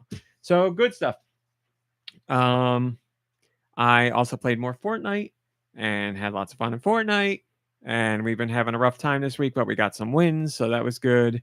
And I played more Yars Rising. I still have a long way to go in that, but I'm really enjoying it. And I have an interview coming up with the composers. I have I got the producer on the soundtrack. I got someone who's done a couple of the songs on the soundtrack, and I got a couple of the singers for the soundtrack as well. I'm doing an interview with all of them. It's going to be one big interview, so I'm really excited about that because this soundtrack is killer. Again, even if you have no intentions of playing the game, go on YouTube. The official soundtrack is there. Yars Rising. It's a 2-hour mix of the soundtrack. Mom Brain didn't know she was listening to it, and she was like, "Ooh, this is a banger." And I was like, "This whole soundtrack's filled with amazing songs." Again, it's like 70s and 80s and synth and futuristic and like techno, and it's a whole mix of all different stuff. Such a good soundtrack. And then I played UFO 50, and I've now officially seen all the base 50 games. I've seen it. I know there are hidden games in it as well, but I've seen the 50 games that are listed on the main menu, and there's so many of them that I spent so much time with, and I just want to go back and play more. I've played so much of the game. Do you have a favorite? Is there? I mean, if that's even possible, It's tough. They're so different. It's tough. Yeah, I find now that I've played all 50. There are sequels, as someone said last week. Some of the games have sequels within this game. So I played Mortal 2. Mortal, again, is the one with the guy that turns into a stone or explodes or shoots forward. I played Mortal 2, and Mortal 2 is really interesting because it's basically a Metroidvania, and you have 5 different characters that you can play as, and you have 99 lives for the whole game. That's it. And you call out the characters at the start of a new life, and each one has a unique ability. So there's Mortal, who can turn into stone or whatever his name is. It doesn't matter. The knight can turn into stone. There's a ninja who can double jump and make a portal. So, but when you make a portal, he dies, but then automatically you can go right back to where you were. There's a guy that has a gun. He's got like a sniper rifle, so he can shoot really far to take out enemies. There's a guy that climbs through pipes. You can make you can connect a purple perpy. You can connect pipes together to travel through places. And there's a woman that can explode, and you have to use all of their abilities to unlock this whole map to get to the end. And at first, It seems like for all the sequels in UFO 50, they took the approach of Super Mario Brothers 2, where you're like, this is completely different. Why would they change this? And then you're like, oh, I kind of like this, because that's how Mortal 2 is. The idea of changing into or having abilities is the same, but now you're in a big sprawling like Metroidvania map. And I went through all 99 lives and I didn't beat it because I was exploring, and I was like, I can't wait to go back in, and now I know do this here and do this there and use this guy this way. It's just a lot of fun. I was really blown away by that sequel. I really liked that. There's a shmup game where you're a car and you only ever move on the bottom of the screen. You move left to right on the bottom of the screen, and all the enemies are up in the air or they drive at you from left to right.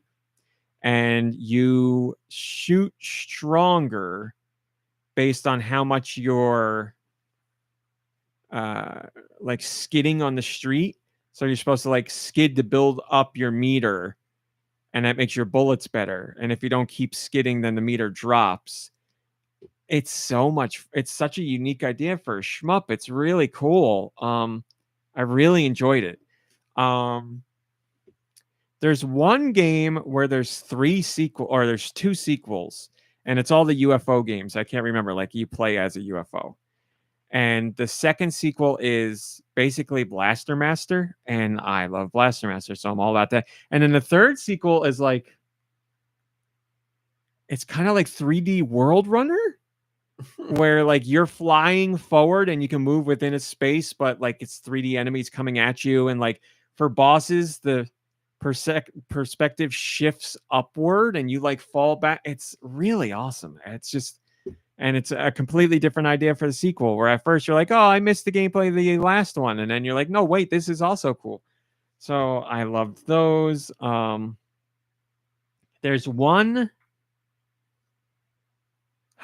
It's kind of like Smash TV, but it's a singular screen. You don't go to other screens. You fight waves of enemies. So you go in and the enemies are random. And you beat them and you win $100, and then it takes you to a screen where you can buy power-ups like a stronger gun or a shield or a bomb to blow people up with, but each thing costs a certain amount of money. And what you can do is you can bet, and betting will get you more money if you win, but it adds in more enemies. So you hit the bet button and it's like, okay, instead of just 4 blue guys, it's 6 blue guys and 4 red guys. And you can bet again, and it's like, okay, and then we're going to throw in more lava pits you got to avoid. And then you can bet again, and it's like, okay, plus this other flying type of enemy. And you only have 1 guy to get through the level with. And you have to defeat all the enemies. And so you wager on yourself, basically. You're like, I think I'm powered up enough that I could take out a few more of these enemies, and you do the bet and you go into the level. And I've gotten to the end of it a whole bunch of times, but the end portion is like 80 plus enemies that you have to live through, and you're really powered up by that point, but it's very difficult. So it's been addictive, and I just keep going back and back and back to that because it's so much fun. It's a very addictive gameplay loop. I love the game so much. There's so many games in it. I love it so much that I am playing that and Zelda at the same time. One is not like it's just so damn good that I'm not ignoring it for Zelda. I'm spending like so much time playing Zelda and so much time playing UFO 50, and it's great. And now that all 50 games are open, if you were to play it or Nicky Hill were to play it, I could give a little insight on each game. What an amazing collection. What an amazing achievement. I said it last week. If it's not nominated for Game of the Year, the industry and the press is broken. It needs to be at least nominated, because there are multiple reasons why it deserves to be nominated. Well, and if it's not, it's gross. One of us just nominate it? Well, we're going to nominate it for something, for sure. But no, but not. What do you mean? For like GoNintendo? Oh, I was GoNintendo. You can nominate be like games. Biggest Switch hopeful or something. I don't know. But yes, I know outlets will nominate it for Game of the Year. I know not many will. I'm sad because I've gone to look for discussion about the game, and not nearly as many people are talking about it as I expected. So I don't know how popular this game is, but I'm disappointed. It's amazing. It's amazing. There's 50 games in it, so I could talk about it forever. But I won't, and that's all that I played. And let's do questions. Send your questions to goninpod@gmail.com. Where? Go ninpod@gmail.com. Maybe I will. They can be about Nintendo video games in general or whatever the hell you want. This is really crazy.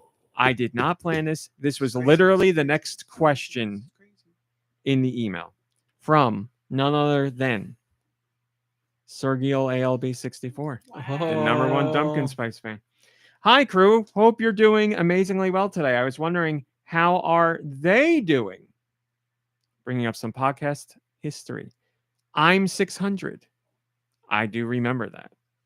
I'm 600. Now, the origins, obviously the 600th episode of the podcast. What made me say that? What were We had a speaker that that said something. Yeah. it said I am 600, I think, on it. I don't. Did it say I am 600?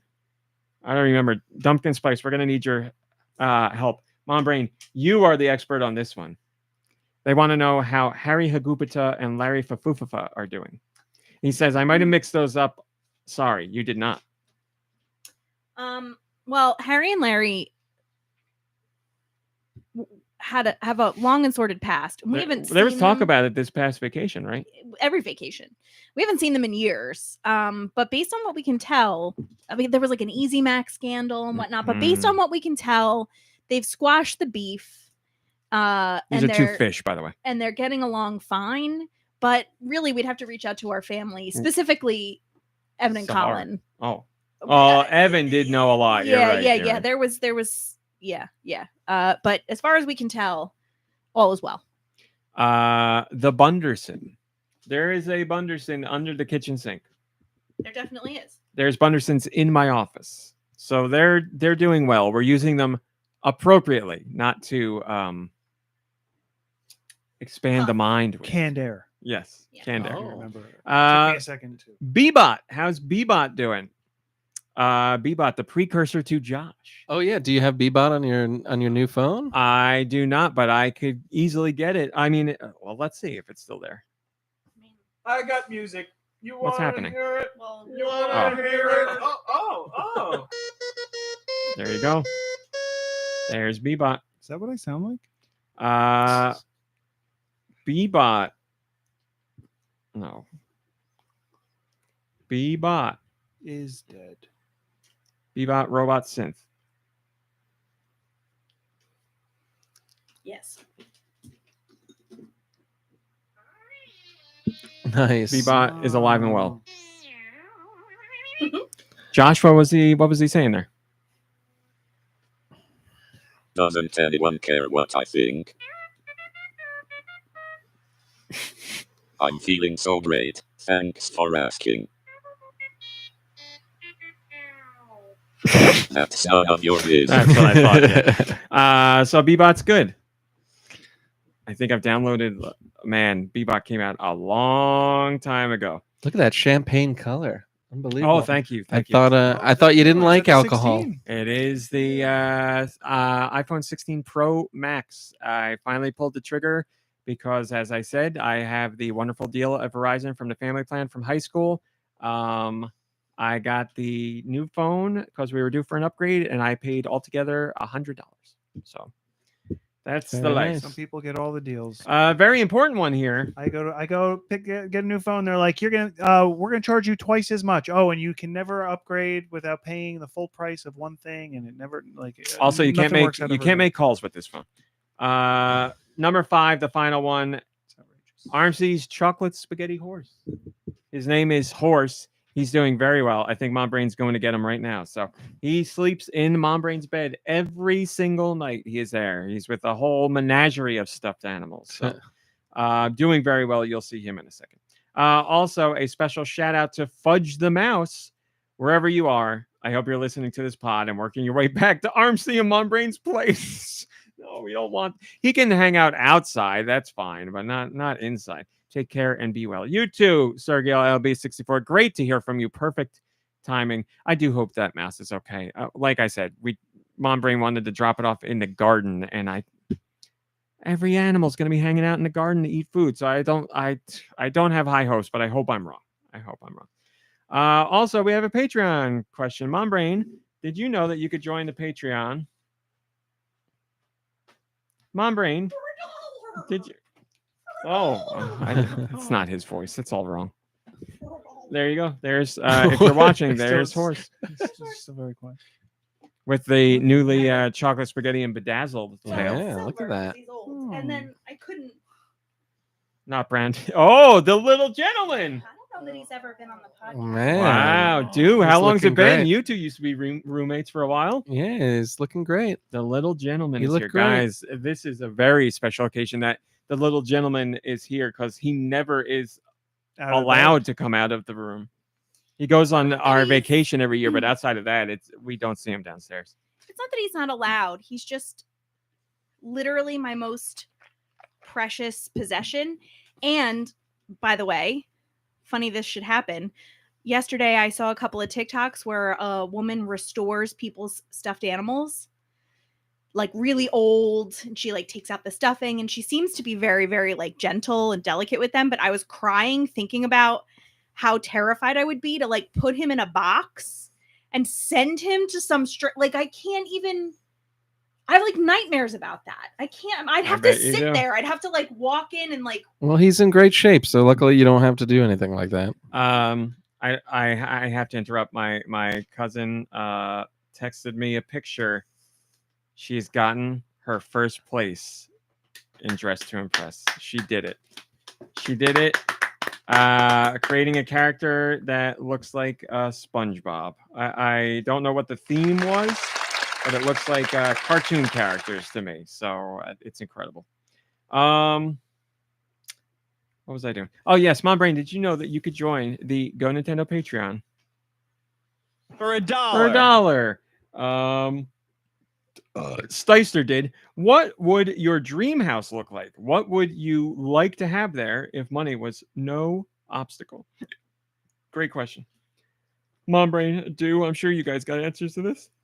Where would I live and what kind of house? No, it doesn't say where would you live. It says what would your dream house look like, Oh, I and don't what know. would you like to have there. I don't care what it looks like. I care what it feels like. Well, there's got to be things in it to make it feel like. I'm a big fan of the mid-century modern style, minimalist kind of approach, but a lot of like wooden windows and Tater Tots got it exactly for me. A hobbit hole. Oh, that's nice. Yep. Absolutely. Yeah, that's what I would want. I would want a hobbit hole, but it'd have to be big enough for my hole. Oh. And yeah, it would have to have a nice plush movie theater as well. Oh, of course. You can do like moss on the walls and stuff. I guess you could. And money's no obstacle. Money's no object. You could do whatever you want. Yeah, I don't. I got nothing. I don't care. We know. I can't. Oh, yeah. I'd want like a room to play games in, but like I have one of those now. Remember, like back in the day, like the dream was to have. I mean, it could have been like an old school or something, like a building that was big enough to have all of us just live in. I mean, that's Yeah. what I was going to say. Yeah, but that's. I guess it's a But dream that was in house. that was in the past. I don't want to live. Well, with it's not it. really like a dream. Like that's a dream rather than a dream house. Like I just want a building big enough for all of us to be able to be in, but also have enough space to go and be on your own And when not you want be to. with it. So Not be well, with people need their space. Yeah, I really I got nothing. I know that's boring, but I honestly don't care. So I got nothing. I would be more thinking about like space for other people and like family and whatever. So yes, thank you, Horse. Yes, thank you, Horse. Thank you. Thank So you. basically, your vacation house that you do vacation in would be your dream house forever home. Yeah, I mean that if I could have that, yeah, that would be great. That would be great. A space where you can go and like be yourself or be alone when you need to. But other than that, yeah, just everybody hanging out together and whatever, doing whatever they want. That's good for me. Thank you for the question, Steister. We appreciate it. Now it is time. Mom Brain, if It you is would time. please. You got it. Let me just I got music. You want to hear it? I do want to hear it. Oh. alrighty. How many are we doing today? That's what I sound like. Oh, I okay. guess. That's what I sound like. Okay. Send your music to goninpod@gmail.com. Where? Goninpod@gmail.com. Maybe we'll. Put music in the title. How about your local mom brand? Hell. Grandpa's gonna do music today. Okay. Okay. He's got it going on. I believe in him. Of course you do. The first song comes to us from Matthew.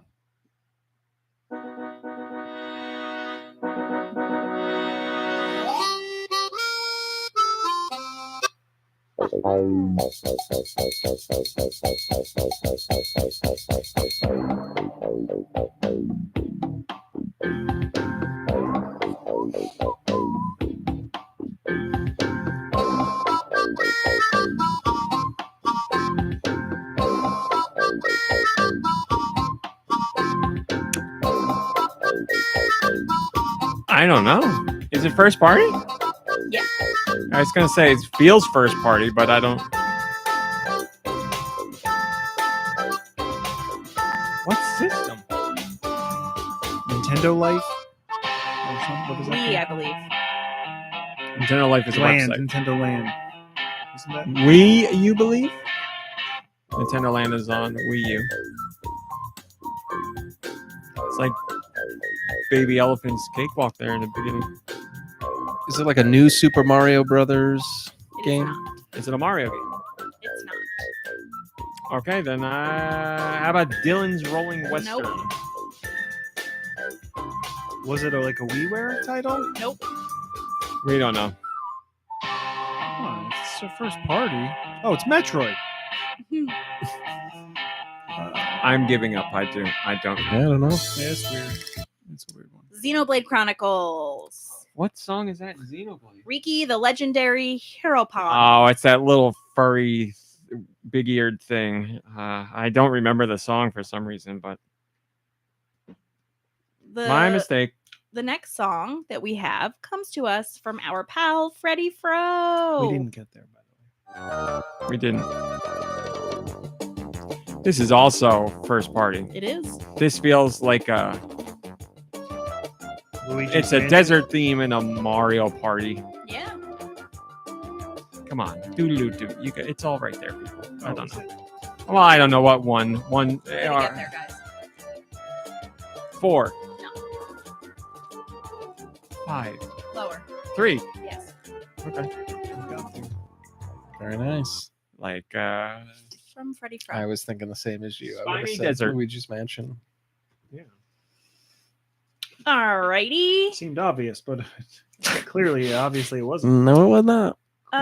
This one comes from China. Turbo. yes. Game Boy Color. Game Boy.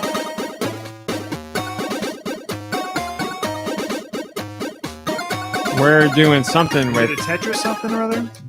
doing something. It sounds like Russian. pirate-ish, I don't think it is. sea-ish, water-ish, No. mountain cave-ish. I mean, maybe. I can't speak to the level. We're But we're going on a jaunt. I mean, just Going on an adventure. maybe. Is it first party? No. Okay, good. is it a franchise? Licensed franchise? It's licensed. License. It's pretty good for license. Bugs Bunny? License. Ren and Stimpy? It's good. Rugrats? Do they have a game Not back Rugrats. Now they do. Beetlejuice. No. Roger Rabbit. How about No. yeah, I was gonna say like a Tiny Toons or something. RoboCop. No. What's happening? Is this a new song? Yeah, same soundtrack. Okay. Is it an Ocean game? No. No, like is it made by Ocean? No. Is it war related? No. Military? Like, No. Doesn't. Any ninjas? No. All right, we don't know. The Smurfs. Oh, Weird, right? That was some sinister. Maybe that was Gargamel's theme or something. That Yeah, last song yeah. was kind of sinister. All right, this is from Mikey. It did sound a little 3319. anti-Semitic. You're right. I didn't say that, did I?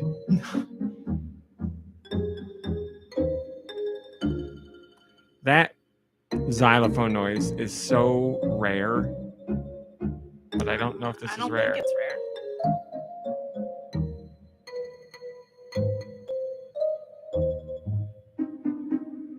I don't know, I just can't help but think you're playing as a mouse or something. You are. Oh my God! Well, if it's a Well, mouse, they nailed then the it's thing, gotta- the tone. What other mouse is there besides Mickey? Is it a Mickey Mouse game? It is So There it's you go. not. It's Not rebrushed. what system? Cube. Oh, it's something about a mirror. Yeah. Wow. Magical mirror. Yeah. Way to go, Nicky Hill. It is Disney's Wow. Magical Mirror for GameCube, starring Mickey Mouse. Good for Wow. you. Holy got there. macaroni. You Got did, there. yeah. No, I mean I didn't guess anything other than being mouse, and that's on the I didn't The- guess anything other than being a mouse. When you think about it, that's very impressive to hear a piece of music and Yes. be like, this is about a mouse. yeah it's This true. is a song about a whale. an anthropomorphic mouse wearing red coveralls, red shorts. Oh. Coveralls Right. that don't cover all. Coveralls. shorts, This yeah. is one Shirtless mouse. from Steister. Big shirtless mouse. Give me just a moment, please. Just a moment. And here we go. Oh, Magnetica. I'll just put the one down here for this. No, she's not. That's not the name. Magnetis? Okay. Ah, Magnetis. One of the greatest songs ever composed for a video game. An 11-minute jam. So Steister says, this one is one I heard on an old podcast, and I'm picking it because Rami claimed it was, quote, one of the best songs he's ever heard for a game. That's so funny. I wonder if years later he'll still get it. This was Come webisode 230 for those Come counting. Wow, on. that's so cool. And he says it kicks in around. Just so that. Such a good song. I just listened to this when I was going on my walks in North Carolina.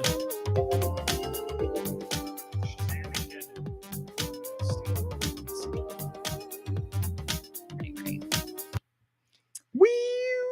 Alrighty. This next ditty comes Can't Diddy say that Dong. anymore. Diddy from, Dong. from Love My NES. Love my Annie ass.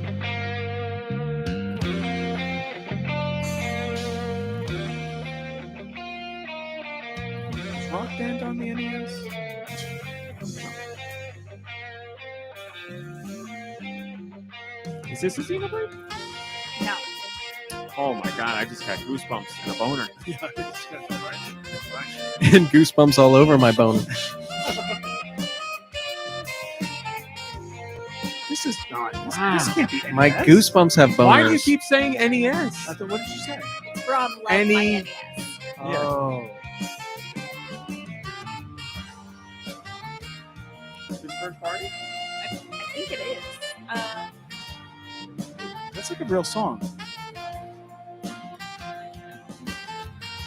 That part there is familiar.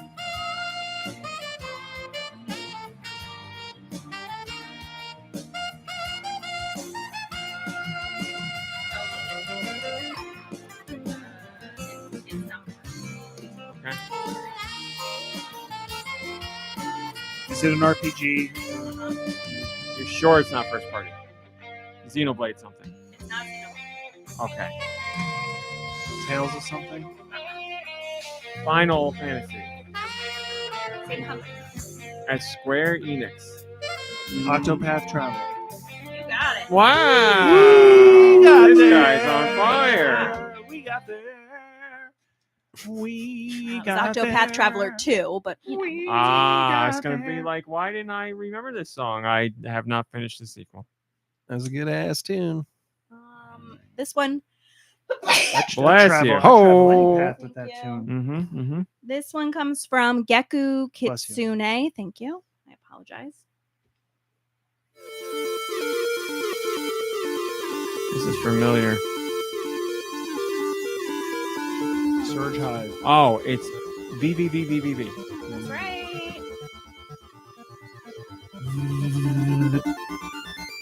Why don't we just call it V6? I think that's on Switch.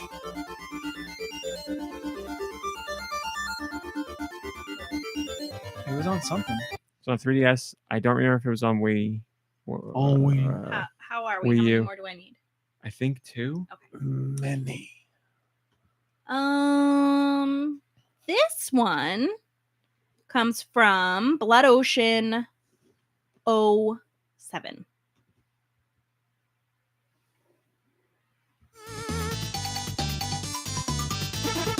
Oh, it's Goof Troop. It is.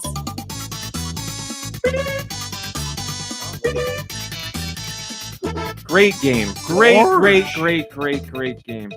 Very Zelda-esque puzzler. It's a good game. Okay, so then this should be our last Yes. gem. And it's going to come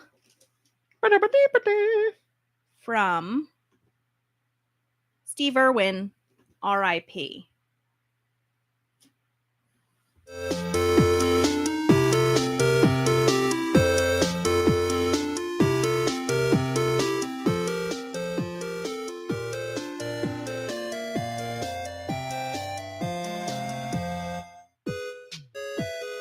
All right, my so God. it's first party related, but it's Oh my not God. from what you think it is. Oh, but what is that though? Because that's incredibly familiar. What is that from though? It's from an old NES game. No. There's Yes. something even more recent. What happened? Sorry. It's on. Well, sorry. I know the song is from a Nintendo first party game. Yep. But it's not that. That's not what the game is in this version. What is that song? Balloon Fight song? I don't remember. But this is first party. Yes, I understand that. But I know it's from some other game that's doing a medley of. So, like Tetris DS. It is on the DS, but it's not Tetris. Picross. What first party games would take music from other first party games that was on the DS? And it's not Tetris. And it's not Picross. It's not going to be a Wario. It's not. Was it a channel? No, it's on the DS. Okay. All right. Okay. It's. Son of a bitch. It's a music-based game. Mm-hmm. And now we're in the I Dr. don't like Musical Mario. fruit. All right, it's that music game, and it's that girl with the purple things. What did we? Jam with the Band. You got it. Wow. Didn't know it. I can remember the cover. I remember playing An that. astounding 6 out of 9. 7 out of 10 for real. 6 out of 9 for real. For real. I'll take it. Jam with the We Band, got man. I haven't there. thought of that in forever. Jam with the band. Open your clam. I see somebody else put Tetris DS in here. Late Yeah. night with GoNintendo. Electroplankton, great guess. Coma, I'm sorry, I can't remember the Japanese name of it. I was trying to think of it too. Daigasso. And then that's it. We're done with the show. Nothing else. We're all done. Oh, how little you know about the end of the show. Ladies and gentlemen, Deux Views. What? It's never news. Whoa. Rumor of the week with Deux Michaels. Let I me was tell you, starring. ladies and gentlemen, we keep you on your toes here at the podcast, and I've got spiders and flies that creep and crawl Hi, Vachi. all over the web and all over the video game world to bring us the most relevant rumors of the video game-ness. So we've got some today. There's actually, it's like a two-parter. Oh my God, this is a good one. So remember earlier when, okay, actually I should let you know before I even say this rumor that usually when we do Deux Views, I get only rumors and I report only the rumors. This one is different. For once, we've got actually a true story. my So God. this is real. You could set your watch by it. You can call up Vegas. You can put money on it. And don't call me if you find out that you lost that bet. So we spoke earlier about a couple of things. So we spoke earlier about Tomomi Sano, the first female director of a Zelda game, and how AG Al Newman had to come in and upend the tea table so that they could kind of get the ball rolling. Well, what we didn't realize is so Miyamoto, he's the one who loves to upend tea tables. So internally in Nintendo, they couldn't let Miyamoto know that the tea table was upended by Al Newman. Ah. And here's another part of it. So we know that Al Newman was lying about the direction the Zelda series was going when he said they weren't going to do 2D anymore. We found out that Miyamoto was also lying when he said he was against the use of AI, because it says here that he has a new weird AI patent that uses a device that upends tea tables for him, so he doesn't even have to do it Whoa. himself. So using that device that's undercover and under wraps that people didn't even know existed, except now we do, they had to write the tea table after Al Newman left the room, and then Miyamoto came in, and then everyone had to be like, everyone's fine, want some tea on this perfectly fine table. And he clapped his hands, and the AI device that we don't know what it is yet came in and turned the tea table over. And then he said, I actually don't have any advice for you. I like the direction it's going. I just wanted to see if my new AI thing worked. And everyone, tea tables are safe. and everyone breathed a sigh of relief. And I- we got the echoes of wisdom. I gotta say, I am very curious as to how this device has anything to do with AI, but that's not for me to That's know, for the spiders and the flies. We're all very curious. because it sounds just like a They're in it. machine. I mean, but Miyamoto's a true innovator, so if anyone's going to I use guess, AI, I guess. you know, in the tangible world, it's Me gonna be- AI. Me AI Moto. That's it. Oh, We're done here. that Thank was you for the very that true was information. very by the way. true. Thanks for watching. Thanks for listening. We'll see you next week. Goodbye, everybody. Have a good Goodbye. week. Goodbye, everybody. Say- Goodbye. Me AI Moto. Yeah, I wanted to say it on the podcast. too, but Giant Reggie says, hope I am every- not AI, but I do know him. I do hope everyone is safe and doing well, and no one was tragically affected by Helena. Is it Homa was affected as in they're okay, but they were in the mix. Hurricane Helena? Helena? Helena Bottom Carter. Man, that rumor of the week thing is so funny. That is Looks so awesome. a. It's all Canva. Your spiders and flies really were putting in the work this week. You know, you'd think that they work harder than other outlets, but it's just because they're so tiny and they can get anywhere, and like Yeah. no one even notices them because Yeah, they're fly on the literally wall. they're literally a fly on the wall. So now we have had some tragedies in the past. Let's not talk about it. Yeah, we won't talk about it, but we Could you do. only imagine the gossip they were digging up. Well, and what is more difficult actually is internally we have to keep the flies and the spiders separated as well. Yeah. So I don't know. It's a Infighting. Did you have to learn that the hard way? I did. Luckily, it's all very arousing. So everything's the hard mm. way for me. I meant to say this during It's the the podcast. after show. That's right. But I'll say it now and then whatever. We'll get out of here. Great news today. They announced officially Frieren is getting a season 2. Yeah. Sometimes you get an anime that's a hit and they're like, there's going to be another season, and you have to wait literally 7, 8, 9 years for it to happen. But we got the official announcement now. Wow. So. Well, that's Well, good. to hear. before we Everyone- end the a season 2. podcast, there was something I wanted to talk about that I didn't get to bring up in the beginning of the podcast. Cake farts. No, when you buy a box of tissues, you generally lose the first like 1 or 2 tissues because they're packed so tight in there and you can't get it out clean. And I'm sick of it. Okay. Either make the boxes bigger or add 2 less. Like figure out a way to not ruin the tissues because the count is just wrong. Yeah, and figure out a way how when it's almost done and there's only a couple left, to make them still stick out. You get the ones that are in there, and you don't even have to Yeah. look. You just stick your whole hand in there. Yeah. Who knows? Who I thought knows? there was a way that they were doing that where like the box would like fold up on the bottom to give it a little boost. But He looks like a man who's never used a tissue in his life. Look at his face. yeah. You're He has no idea what we're talking about. I have used them. They're called paper towels. I know what you're talking about, but you are not wrong at all. Not wrong at all. All right, Yeah, thank you. Thank you. There are two things that I can think of right off the bat that I would never use and would never buy and would never have anything to do with. One is tissues. The other is ice cubes. I know it's a me thing.